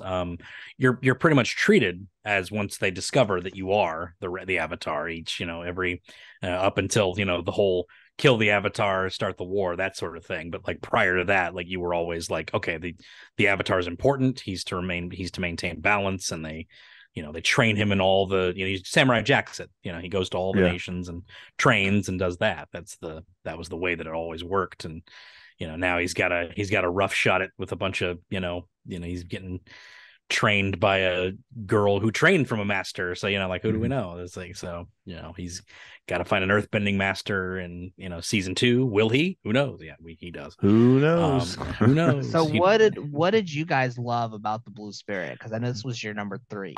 I remember not knowing I didn't guess who the Blue Spirit was when I first watched this episode. I had new character, cool. Like, I've seen some, because I watch reaction channels all the time because I love watching people watch the stuff that I enjoy and like reacting to it. I'm just a nerd that way. But like, there were some people that like called it immediately, like, oh, it's Zuko. And then there were other people that like, who is this? I don't know who this is. And that's where I was. I had no idea it was Zuko. And then when the mask came off, I was like, oh shit. All right.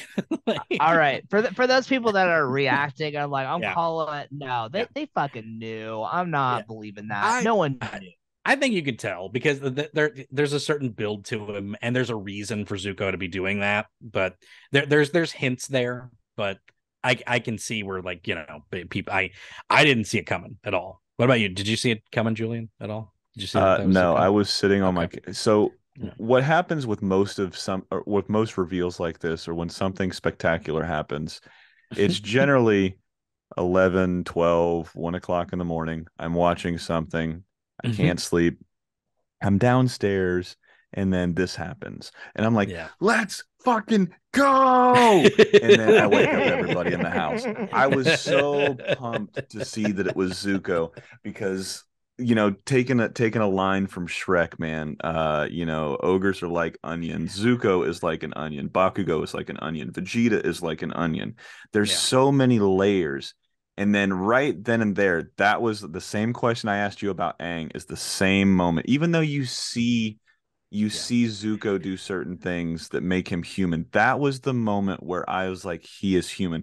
I did not think, regardless of him capturing the Avatar, I don't know what it is, but I just don't think that he would have taken him at that point in time if he rescued or captured him as the Blue Spirit. I do not think he would have taken him to his father.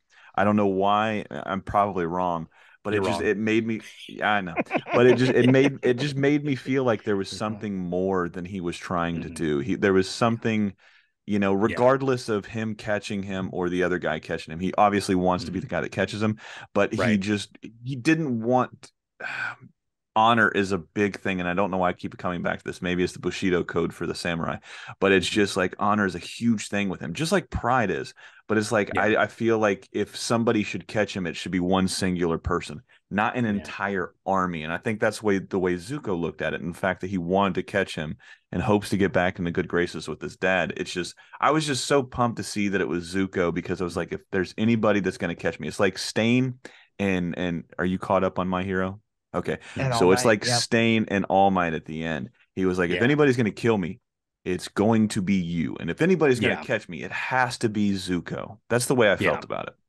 Yeah. And I woke everybody up. Everybody was pissed because they thought I was having a heart attack. So yeah. You scream at 1:30 in the morning. That'll happen. Yeah. It's a great little scene, a little like dip into it. I love Zhao's like freaking ruthlessness in that one. It's just, it's good stuff. So he tells him to take the shot. It's like, oh, that was so dark too. I know, right? It's so good because like you think about it again, this is an American Sniper. Yeah. Also, what I like about it and what keeps it kind of a secret of like who Zuko is just the idea that like you've had these episodic episodes, boom, boom, boom, where characters will show up and then they just kind of go away. So that's all you're thinking the Blue Spirit is. Oh, here's a new character. Yeah. We've not seen this guy before. Who's this? And I'm thinking it's a woman. Like, oh, they're going to take it off. It's going to be like this lady. It's going to be this kick-ass lady.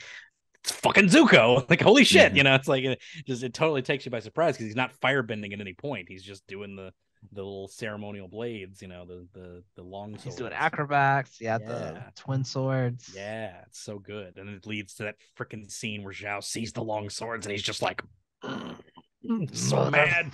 Just motherfucker. It's like just so good. Do you think in a different world Zuko could have been the Avatar? Yeah. No. Absolutely. The way he is though. The way he is now. As he is like as a character, could he have been the Avatar? Sure. Yeah. But the fact that Avatar Roku was a firebender became the Avatar. Yeah. Even if Aang had died, it would have gone to then a waterbender before it would have come back around to Zuko. It had to be several generations. Yeah. They would have to kill the waterbender, then the earthbender, then bring it back around, which is why I also liked Zhao's idea of like just keeping Aang there. It's like, I'm not gonna kill you. If I kill you, I have to go look again. Like that's stupid. Like, why would I do that? I can just gonna keep you here till and keep you nice and safe, and then we get to take over the world. So smart. He's not gonna compromise that. Also, the old lady with her cat was great. Loved her. Yes, because she was insane. Like, you just need some frozen toads. They'll be fine. She said, "You're insane, aren't you?" Oh, absolutely. She's just totally crazy. Good stuff. Good stuff. Nobody is in their right mind if you're sucking on frogs, man. Right. Nobody. It's true. Brandon, what is your number one? My number one is The Storm. The Storm is my number one. This is the perfect first episode. This is the perfect season 1 episode.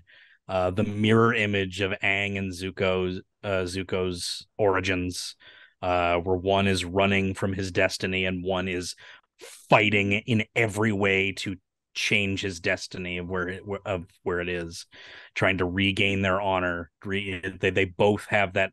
I have to regain my honor. It's both diametrically opposed. It's so good.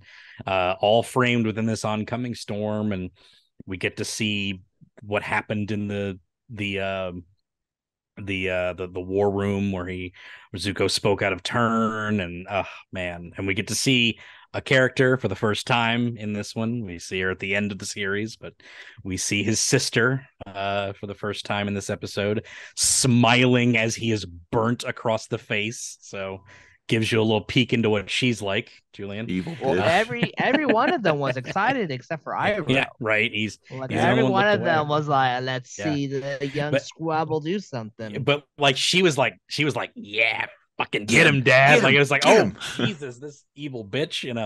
It's like, oh, she's so good. I fucking love Azula. You're gonna love Azula, man. She's so good. She's coming up. Oh, that's why I keep being told that she's such a great character. She's psychotic, but she's such a great character. Oh, just an evil bitch. Oh, she's so awesome. So, but yeah, and I think this is the first time you hear Ozai's voice with Mark Hamill. I think it's the first time you hear Ozai's voice for the first time, and it's like, and I recognized it immediately. I was like, Joker. That's Hamill. I immediately recognized it. But yeah, it's such a good episode, and just that the ending of the episode too, when he saves Sokka and the old man and all that stuff, and he's like leaving the storm, or he's in the eye of the storm, and Zuko and Iroh are in the storm, and he just looks up at the Avatar and he sees him go by, and they just look at each other, and that's it. They catch each other's eye, and then he realizes, I can't go after him right now. I have to save the ship. I have to be with my man. He puts off his obsession for the greater good at the moment, and it's just like that little tiny bit of he's coming around. He's not totally obsessed. It's not totally gripped him yet. It's so good. Just it's great stuff, and it's the first of many of those dichotomies between the two. It's so good. I absolutely love it. So yeah, the storm, it's great. Top tier. Now I really wish, like I said, it was everything from 5 up. I probably could have put in my number 1. The Storm and Blue Spirit are so close. Every episode is good. Like there's only like 2 episodes that I could say that are like really not like great, and they're still fine. Like, you know what I mean? I would say this Fortune Teller is probably my least. Yeah. The Great Divide people hate on a lot. I actually Which one was that one? The one where they have to go through the canyon and he has the 2 tribes. Oh yeah, I with like him. that one. Yeah, it's pretty fun. I actually like that one. But it's not a bad episode. It's just not adding anything. It doesn't add a whole lot. It's literally the very first filler where nothing of significant plot relevance happens. And they replayed that episode to fucking death back in the day. That is the only one they showed because it was the one that you didn't need any other context for that one. So Nickelodeon was like, put that one up. And it was always shown. It was so irritating because it was just like, it was always the one that was up there. But I love the, I love the Ganjin. I love the 2 tribes. They're fun. Like they're a lot of fun, even though Aang just completely lies at the end. And like, that's the lesson. Like, lie sometimes, kids. Yeah. that episode made me hungry, and I want to see Roseanne as the leader with the fucking sword. One of my favorite Sokka lines was when Katara goes to him and it's like, and it was just like, I'm sorry, I only heard their side and I don't want to fight or whatever. And Sokka goes, I only took their side because they fed me. Yeah. It's like, that's it. Like I don't care. Like, I don't give a shit about any of this. They fed me, so that's fine. Like, but the Fortune Teller is probably my least favorite, but even it's a good episode. I'm not gonna piss on it, but it's kind of that it's the romance episode. You get a little more of like Katara being like kind of understanding, like, oh yeah, Aang is kind of a powerful bender, and like just that little inkling of like, oh, they're gonna get together. It's a kid's show. We know what's gonna happen. So, but lots more road to go through with that stuff. But other than that, like every episode's fucking great. Like I absolutely love it. So it's top tier. The first 2 episodes, like I said, are perfect introductions, but they're not like strong entries as a whole. As a whole, they're not like the biggest strong entries. They introduce. They're not the game changers. Yeah, exactly. They're the introduction. They're letting you slowly peek in, and then you get the game changers. Then you get everything crazy. So it's good stuff. Good stuff. So Julian, are you gonna watch season 2 and 3? Yeah. Probably not. No, I'm just kidding. Yeah, I'm watching season. No, I like I said, there was so many people that told me from such a young age. Like when I brought this one up, Larry, obviously, ladies and gentlemen, you guys know Larry. Well, you don't know Larry. You guys will never know Larry. I tried to get him on for this one because he's one of those dudes that is just so intelligent. Like he's so thoughtful. He's not one of those dudes that'll just rattle off something right away. You could tell when he's very measured. He's very, very poignant. He like whenever he says something, he's thought about it consistently, or he's thought about it to a point where he knows where he stands, he knows where he's going. So when I asked him to do this, he's like, "Nah, I don't want to do that." And I was like, "Come on, man! Everybody's been asking for you to come on. Every time I say, post something like you guys did great." I was like, "No, I just talked. Larry made everything look beautiful. This is all Larry, So they're like, I want to get to know Larry more, and I know he loves this show." And I was like, "Hey, have you ever seen Avatar?" And he was like, "Yeah, it's one of the greatest things ever made. You haven't seen it?" And I was like, "No." And he was like, "Hmm." And I was like, "Come on, Larry, don't judge me yet." And every time I brought that up to somebody, at work, especially because we talk a lot of cartoons, a lot of TV shows, a lot of movies. And then I ask everybody, "Have you seen Avatar?" And they're like, "Yeah, it's a great show. It came out a long time ago. Why aren't you on the train?" I was like, "Dude, I don't know, man. It just missed me. Like I was not a Nickelodeon kid. I was a very heavy Cartoon Network kid." And then, like I said, I'm glad I waited so long because I like I said, there's so many nuances. Obviously, Brandon, you're old as fuck. You saw a lot of stuff. That's just a joke, man. You saw a lot of stuff that when it first aired that I'm seeing now, right? So I'm glad I got that perspective because if I would have seen this as a teenager, I don't think I would have fell in love with the characters the way I did if I would have been younger. Obviously, Ty, you did because you're a lot smarter man than I am. But it's just like there was something about this as a kid that just kind of put me off at first because it was like, man, I don't want to watch that because everybody's talking about it. I want to be that kid that discovers something. I want to know about Nirvana before Nirvana. I was such a douche when I was younger. But I thoroughly loved this first season. This is probably one of the strongest first seasons I've ever seen of any show. Wow. So it is 100%. I can't wait to finish up the 2 shows I'm on now so I can watch an episode of this. Fuck it, I'm just going to put it on my rotation starting tomorrow. I didn't want to start season 2 and season 3 and then me thinking about those when I should be thinking about the season 1 review we're doing.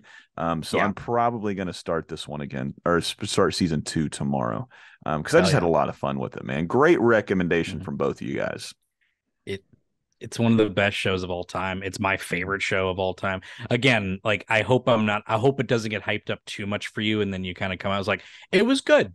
Because that's never fun. Because like when everybody's like screaming at you, like it's the best thing ever. What's wrong with you? And because, like your favorite show is Samurai Jack. And this show, I don't think this show will top that for you because if for anybody who thinks Samurai Jack is the best show ever, I begrudge no one who thinks that. That's it's one of the top tier shows of all time. Like I can't be like, you're a fool. It's like if you were like, oh, Muppet Babies way better than Avatar, I'd slap you across the face. But it's like you can't. But like, Muppet Babies.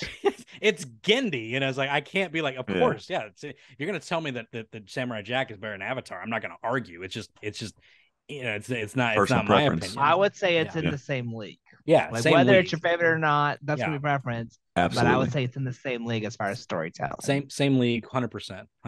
Yes, yeah. And if we're talking about first seasons ever, or first one of the strongest seasons of a show, that goes to Arcane as well, which is another thing you need to watch. Yes, you do. Arcane is it slaps so hard. Slaps so hard, man. You keeping up with these times. It's gonna jerk you off so good. Like I cannot explain how well. It's not a dry handy, is what you're saying. It's not a dry hand. No, it is lubed. There is grapefruit involved. It's ready to go, man. It's ready to go. It does twists you're not accustomed to. Man, it's good. Really titillates, but no. Again, I could go on for 2 hours about every episode, which is a plan. Once I find another person who wants to do an episode by episode ad nauseum, all 3 of us bullshit episode, it's like someone who hasn't seen it, and then the format. So I'd love to do it. So hopefully I'll have time for it eventually. So because I did 6 episodes of it for my podcast. I did part 1 and 2 for each season. So, I wasn't gonna I'm not gonna I did 6 episodes of this freaking show. So, It's great. Plus the Korra episodes too. I can't wait for you to watch Korra as well. Korra's great. I know. It's I awesome. really wish I had more hours in the day. I just want to be able.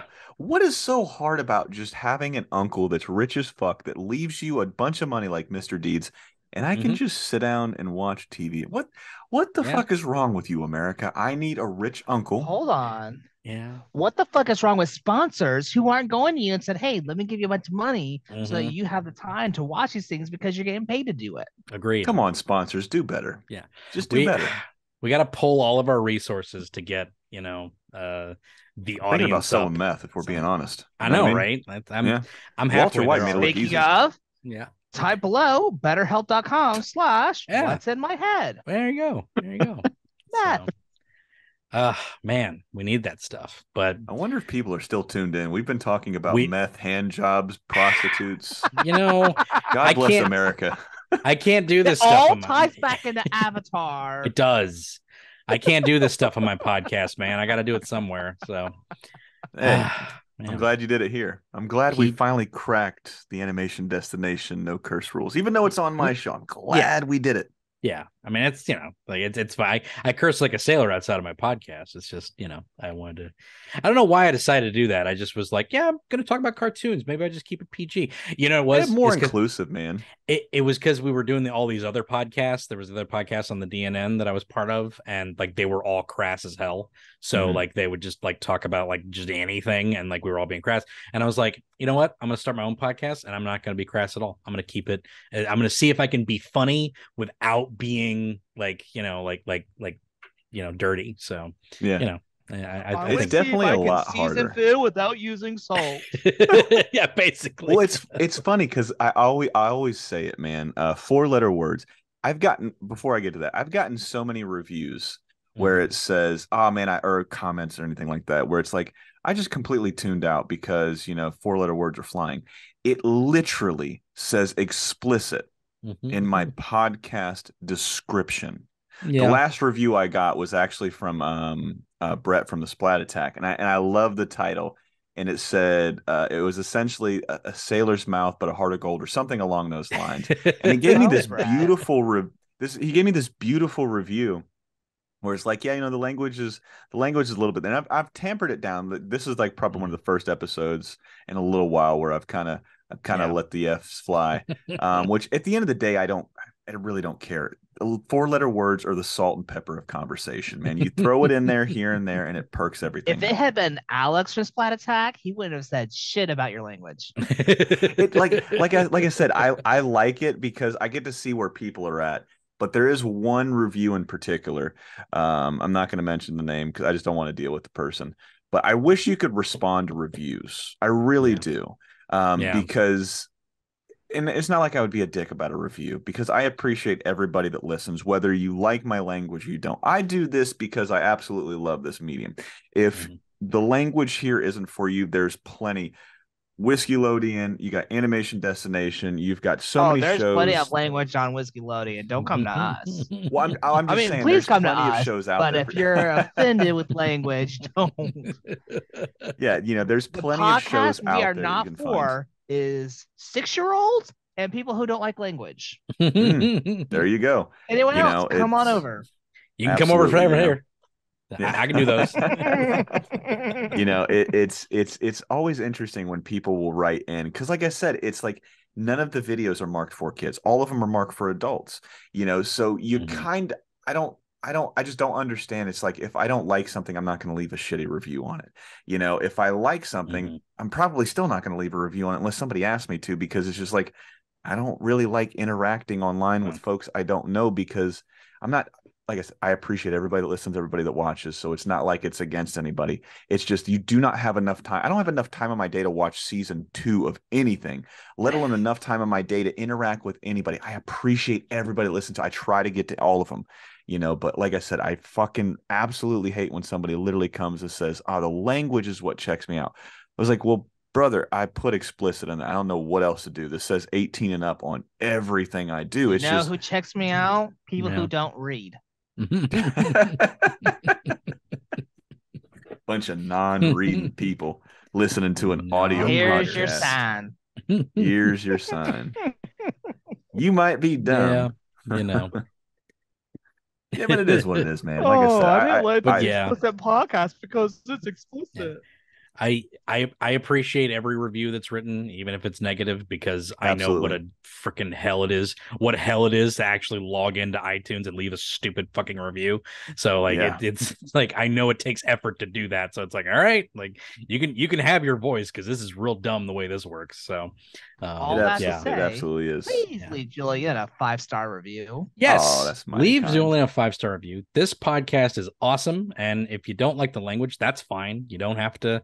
You don't have to jump in for the language. There's other podcasts out there for it. Like Animation Destination. Like Animation Destination, where I keep it clean the whole way through, except when I make massive innuendos that hopefully nobody notices. So I'm going to point out every single one of them now in my next review. I'm going to go episode by episode. I'm going to write them all down. It does get hard, man, when you cover stuff like Duckman. You do look like you have a massive innuendo. It's true. I do have massive innuendos all over the place. But it's real hard when you cover stuff like Duckman. It's like I can't. Yeah, right. Ooh, this season we're covering Count Duckula. Oh, nice. There you go. That's a classic. I remember hating that as a kid. I very much appreciate it more now than when I was a kid. That weird British dry humor. But yeah. It's in our Let's Get Weird episode. We're covering that one and Wienerville. Nice. Oh, Wienerville. Nice. Nice. There you go. Classic stuff.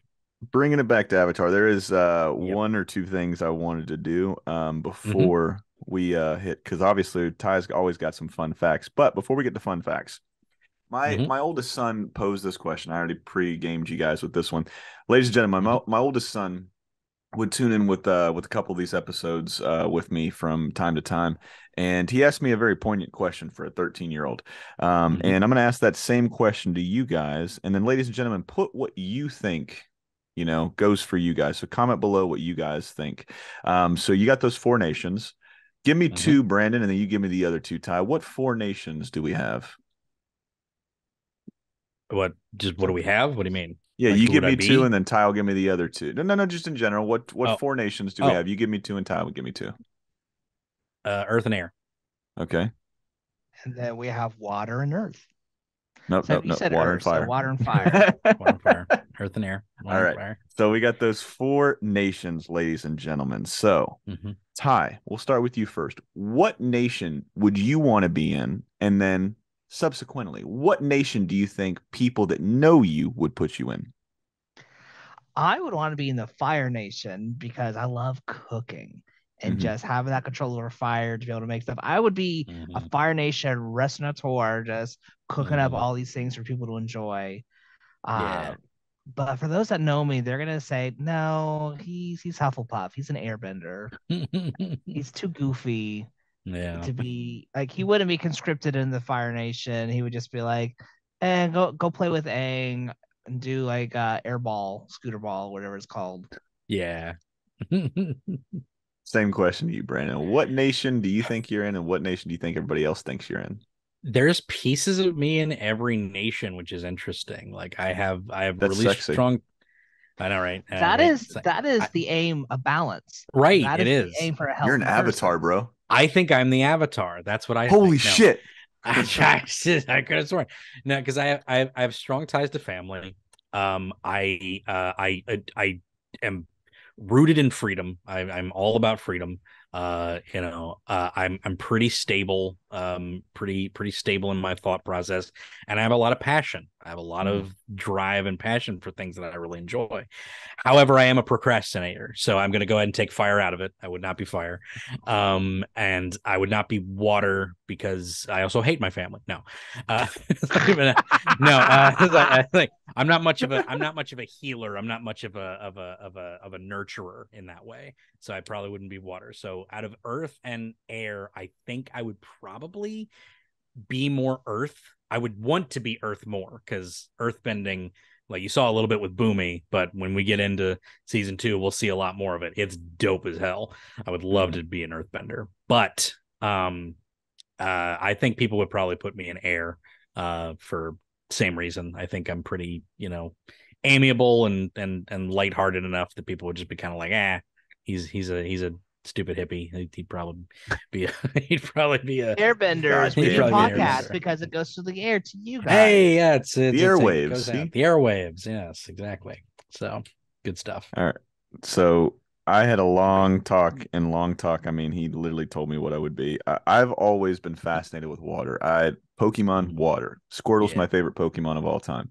You know, so I've always just been fascinated with that aspect. Plus, I was in the Navy for a little while. I love the ocean, even though it's my mortal enemy. The sun, mortal enemy, and there's no more sun than it is at the beach. But I've always just found, like I said, fascination with water. So I'd want to be in the water. However, for the folks that know me, 100% said when I polled everybody at work that watched the show, they literally said Fire Nation. And I felt kind of taken aback at this. I'm like, wow, you guys, they're like, no, you're just fiery, you know, you're you. And I was like, that's an interesting way of calling me a dick. But and There's then my just son, something about you that makes me think you would try and conquer nations. And yeah, it's the Leo in me, is what everybody kept saying. It's the passion. That's what it is. Yeah. It's the passion of the firebender. You know, it's like there's a great speech in season 2, man. You'll get to it, but there's a great speech by Iroh, and it's so good. So you'll get to it, and we'll talk about that. But you know, it contextualizes everybody, so it's a good thing. So we'll get there. Absolutely. We'll you know, so like I said, those are the two that I got boiled down to, no pun intended. See what I did there? Fire, water. Ooh, I'm so good. But it's so late. I really wish I had weed. But nonetheless, man. So one of my favorite things that Ty does is fun facts on your show, man. And I can't wait for your show to come back. So fun facts, man. Oh, that's not the only thing coming. What fun facts do you have from Avatar from this first season, man? What do we got? What are we looking at? So we got a couple. I've already listed a few kind of sprinkled out throughout the show. What some of the fun facts I have still left. So Michael Dante DiMartino, one of the creators, left Family Guy. He worked in the animation, like he was working on Family Guy to create this show. He also worked with Michael Kaminsko on Invader Zim. Yep. As far as some other fun facts, let me see. What else did I write down? Yeah. I tried to sprinkle them through. So I got to ask you about the Cabbage Man. What did you think about the Cabbage Man? Cabbage Guy, yeah. Did you Which notice one him? is this one? I don't My know. cabbages! Yes, and the Earth Nation. Yeah. Yes. My cabbages. So he Now originally was just supposed to be a one-off, like a one joke and then done. But the writers loved it, and so they brought him back. And then just the fan reaction kept him going. Yeah. Yeah. I think he has. Does he have 3 or 2 appearances in season 1? I think he has 3. I think he has 3. I think he has 3. He's in Omashu. He's in the Perfume Town, I think. I think so, but I'm not sure. But he's in several. He's got several spots, which is fun. But yeah. More to come. We've already talked about the different martial arts styles compared to the elements. Avatar is actually derived from Sanskrit's word, which literally means one who descended. Yep. So, or one who descends. I think the first time I heard the word avatar was in Gargoyles. I think that was the first time I ever heard that word. It was oh my gosh, that's what I need to rewatch. You absolutely should rewatch Gargoyles. But yeah, I think there was an episode in Egypt where they talked about an avatar being taken from that. So, and it's just a embodiment of God, basically. So yes. Yeah. And good then stuff. I think that's all of my fun facts.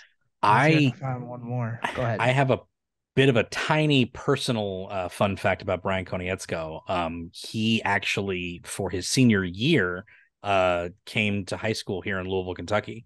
I learned about this like way later. And he went to Male High School, which is here, and he still meets up every now and then with some of his art buddies from there. So he, like, on occasion will visit Louisville, Kentucky, and I need to find this group of friends so that I can befriend them and then get in on this little art group with Brian. I can be one with the tribe. I can be one with the tribe if I could just find out who these people are. It would be amazing. But he comes to Louisville every now and then to like hang out with them and like draw stuff, and I'm like, man, I want to be there. So it's great. Another little bit with Aaron Ahaz, the head writer, and Konietzko. They worked together on Mission Hill. Oh, that's a good one. That's a good show. And they took a storyboard of an unaired episode and basically finished it as part of like a read-off script for everybody to kind of like go around and like read off their lines whenever they go to a convention. So there's a recording of a lost episode of Mission Hill written by Aaron Ahaz, and Konietzko kind of did this little like read off with the voice actors where they read off their lines. It's a lot of fun. So it's pretty really fun. Cool. It's a really good episode too. I wish it got to air, but it never even got to be animated. It was just storyboards. So it was cool. I thought it was great. But yeah, man, good stuff. Good stuff. I don't know if you've heard about it. I don't know if we want to get too much into the other projects when you're only season one into season one, but don't know if you heard about the Netflix TV show at all. Yeah, how that was. Yeah, I'm not going looking great. Forward to it. We'll see how it goes. It's course correcting. I know that it was going real bad, because like Konietzko and DiMartino left that production. Because it was going bad. They didn't leave because it was going bad. They left because to them they were trying to stay true to the spirit, while Netflix wanted to go to a darker take, like Throne. So bad, but so bad. They're still credited for writing the pilot, right? Yeah. And so you literally have to write. I think it's at least a third of the script has to be your original work in order to be considered. Yeah. So it's very much. Yeah. I'm sort of interested, but I'm cautiously optimistic. Yeah, I treat everything like Waffle House. I have no expectations of anything when I walk in there. I just try not to fight anybody. Yeah, and just hope the hash browns are pretty fire that day. So, because they can be fire and they can be bad. The only time I've ever gotten almost into a fight, I don't think I've ever told these stories. The only time I've almost gotten in any fight in any restaurant, they've both been not Walmart, excuse me. That was a Freudian slip. They've all been, because subsequently that's like the Waffle House of retail stores, retail spaces. But I was in a Waffle House in Meridian, Mississippi. I'm in A school, so that's where you go from boot camp to whatever your rate's going to be. It's A school, so they teach you your job. So I'm there, and I order. I've always been a Denny's guy. And I order whatever it is you order at Waffle House, waffles, hash browns, all that shit. I get them, and it's fucking stone cold. And I'm like, dude, what the So, I've always been very cautious, especially in the restaurant industry, because I knew I wanted to get in the restaurant industry one day. So I go over to not the nurse. God damn, man. Like I said, fucking Freudian slips here. I go over to the waiter when she comes back, and I'm like, hey, this stuff is really cold. I'm very quiet about it. I don't want to embarrass anybody. This is very cold. I was like, any chance you could just microwave this 30 seconds, whatever it is? I was very kind. I'm 19 years old. I'm like, I really would like hot food. And then she's like, what do you mean you want hot food? And I'm like, all right, well, I know exactly where this is going. I just want what I paid for to be hot. That's all I want. And then it started to escalate a little bit. And then it got to the point where it's like, dude, just come on. I fucking paid money for this. I've been in boot. She's like, I'm so fucking tired of you sailors. And then she's doing this thing where she's bobbing her head back and forth. And I was like, well, I'm so fucking tired of you low expectation fuckers giving me cold food, man. I just want hot food. That's all. And then she starts to take off her earrings. And I was like, I will hurt you. Don't do that. Don't do this. And then she was like, oh, he's serious. So the earrings went back on. And then it was the same kind of concept with the next Waffle House. Cold food. I asked for it to be reheated. And apparently that's like how Fight Club is, you don't talk about Fight Club. Waffle House, you don't talk about cold food at Waffle House. You know what I mean? You're confused that people think you're a firebender? Yeah. She started it. Let's be honest. I tried. She started it for sure. Well, I tried to be Firelord Ozai started it. Zuko just finished it. Well, here's the thing. I've always said that I I'm like the guy that's got the nuclear option, right? I've got my hand above it. I'm like, what do you want to do right now? Do you want to go? I'll take it farther than you. You want to do this? One finger. I'm getting close. You want me to say I won't do it? Yes, punk. Yeah. No, I but triple dog dare you. Oh, she didn't even have to triple. She didn't even have to double. She's just she could be Froggy. Just jump, please, one time. Let me hit that nuclear. It's just hovering.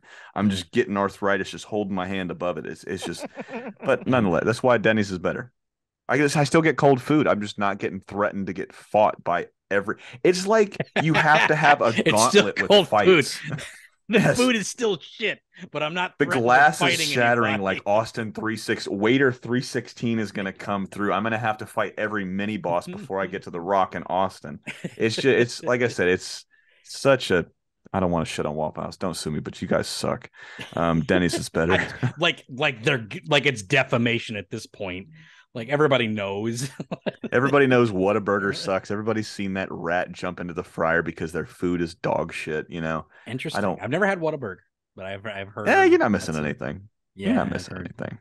I had In-N-Out. That was good. So I liked In-N-Out. Yeah, I mean, if we're being honest, man, I don't even want to do that because we'll go down a rabbit hole of cheeseburgers and bad decisions. We don't need to do that.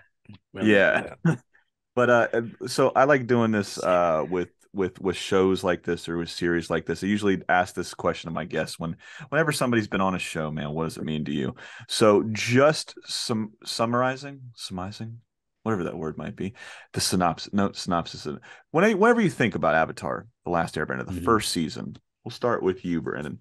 Whenever you think about this first season, is there one word, one phrase, one sentence, anything that you can really encapsulate what it means to you?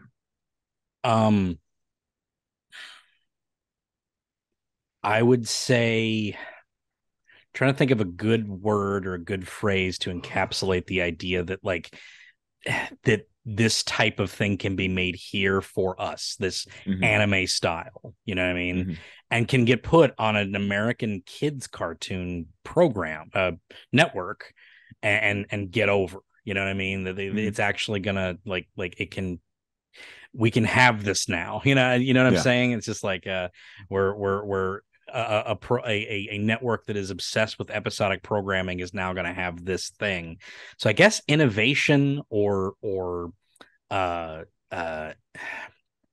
exploration. What's a good word for getting out there for I think exploration is a pretty good word. Exploration, like really expanding your ideas and getting it out there and like really having a world build that wasn't really there before, because this was during a time when Nickelodeon was it was SpongeBob, that's what was on. It was a lot of SpongeBob.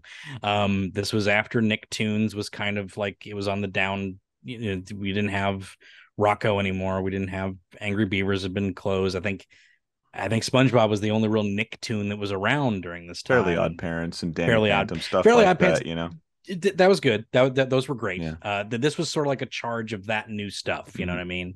So, second wave of things. But this came after the network that gave us Rocket Power, and suddenly this thing's out there. They're Rocket Power. Yeah, they're taking chances now. There's something new here. It's not just that type of program anymore. They're doing something new. It's great, and I wish I could end that on a good note, but we'll get to that when we get to season 3. So, what about you, Ty? What does this mean to you? I'm going to need 2 words, and I'm coming to these 2 words having rewatched it recently versus when I first watched it. Watching it now, I think my 2 words are emotionally encompassing. I thought you were saying emotional damage. I was like, yeah, these are pretty wrecking in some senses. Yeah, emotional damage would be that. But this was one of those things where it encompassed a lot of different emotions that typical standard animation in America, at least, didn't really explore. Not for this age group. Not for this age especially group for this age group, but just an American animation in general. Yeah. So that's absolutely, that's 2 words, because that's just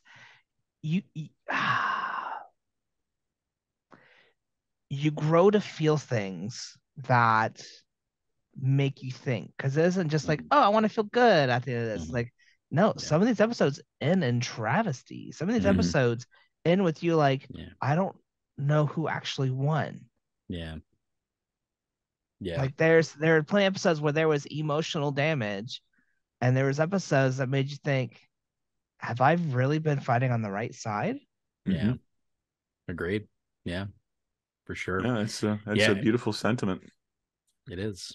And you'll have, things that like skew towards adult and things like that. And like this was one of those that really, just took that whole idea, that Asian culture and bringing it over here and really diving into it.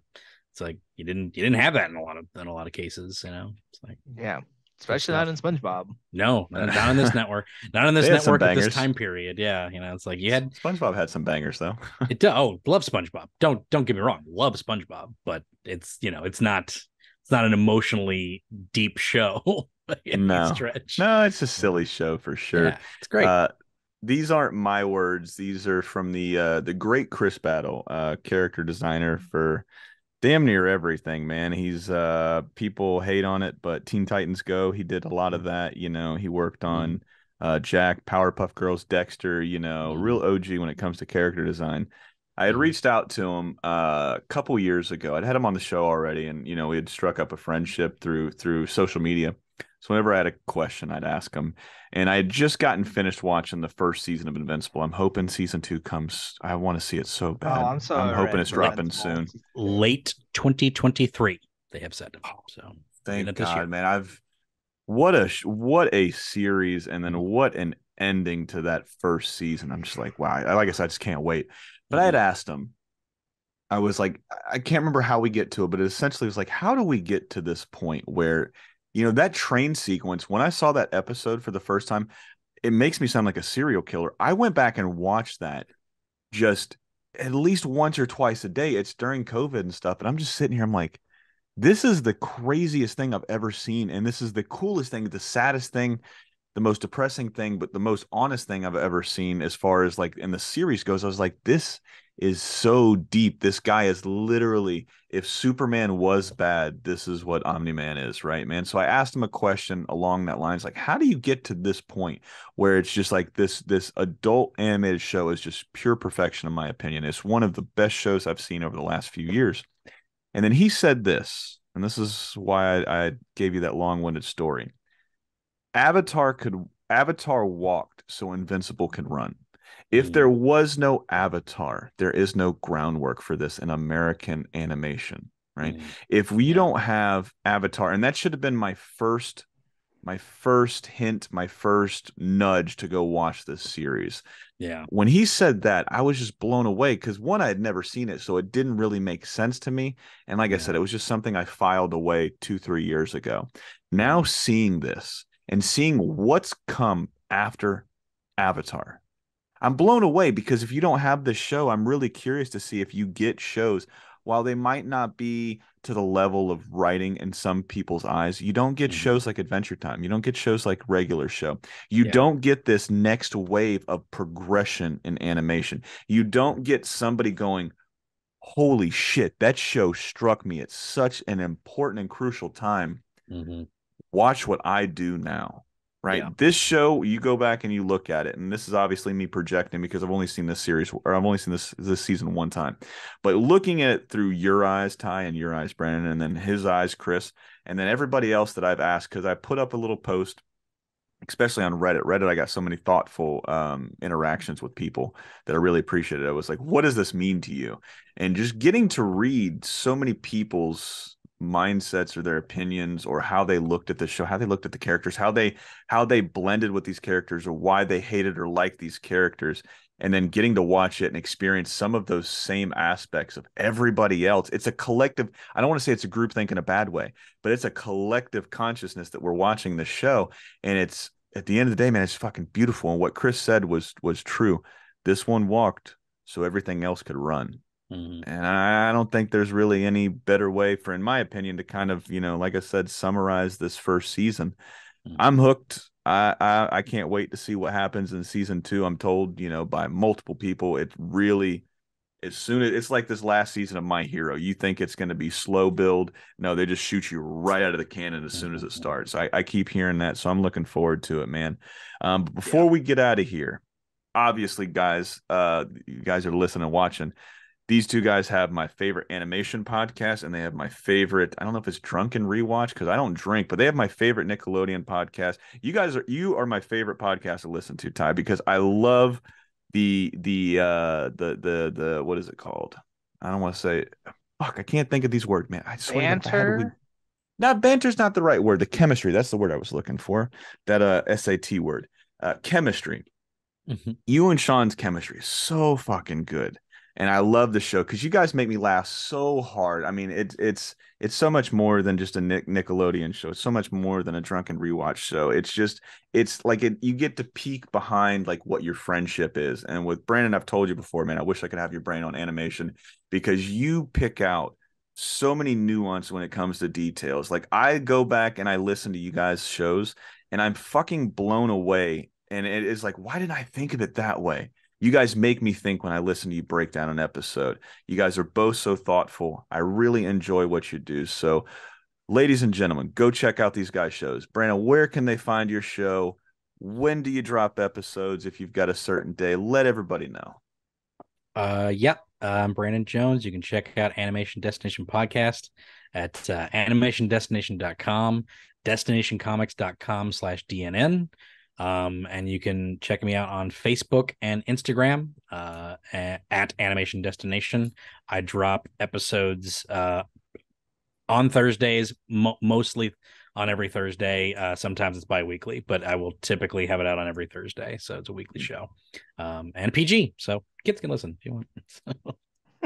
Ty, what about you, man? So you can find us on Spotify, Apple Podcasts, wherever you get your podcasts. You can find us at Whiskeylodeon or on Facebook, Instagram, Twitter. We had a hiatus. Life had happened, but we are coming back. So by the time this drops, we might have dropped an episode. It's coming hard is what they're saying. Yeah, I mean, because basically we're about to have a baby. By the time this episode drops, I should have a baby, a new one. A baby girl, and my life will be over. But I want you guys to have some fun.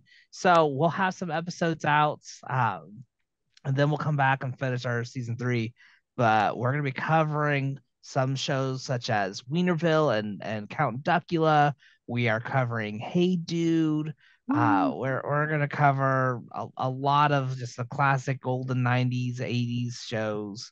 And it's gonna be a lot of fun. It is not kid friendly, so if you have kids, fuck them. I mean, don't fuck them, but like, don't fuck them. Don't do that. But but you know, put them to bed and then pop on Whiskeylodeon, man. Like I said, gentlemen, it's always a blast when we do this. I can't wait to have part 2 on. We got to get Sean we got to get him out of the closet, man. That sounded really bad. We got to get him from wherever he's hiding from right now. Sean's in hiding. He's in witness protection program. Not really. I just miss seeing angry Sean. We got to get him on here for season 2 if he's up for it. Like I said, ladies and gentlemen, go back and listen to both of these gentlemen's podcasts because they're a lot of fun. I mean, I run a podcast and I like you guys' podcast a lot more than I like mine because, like I said, I feel like I'm a part of the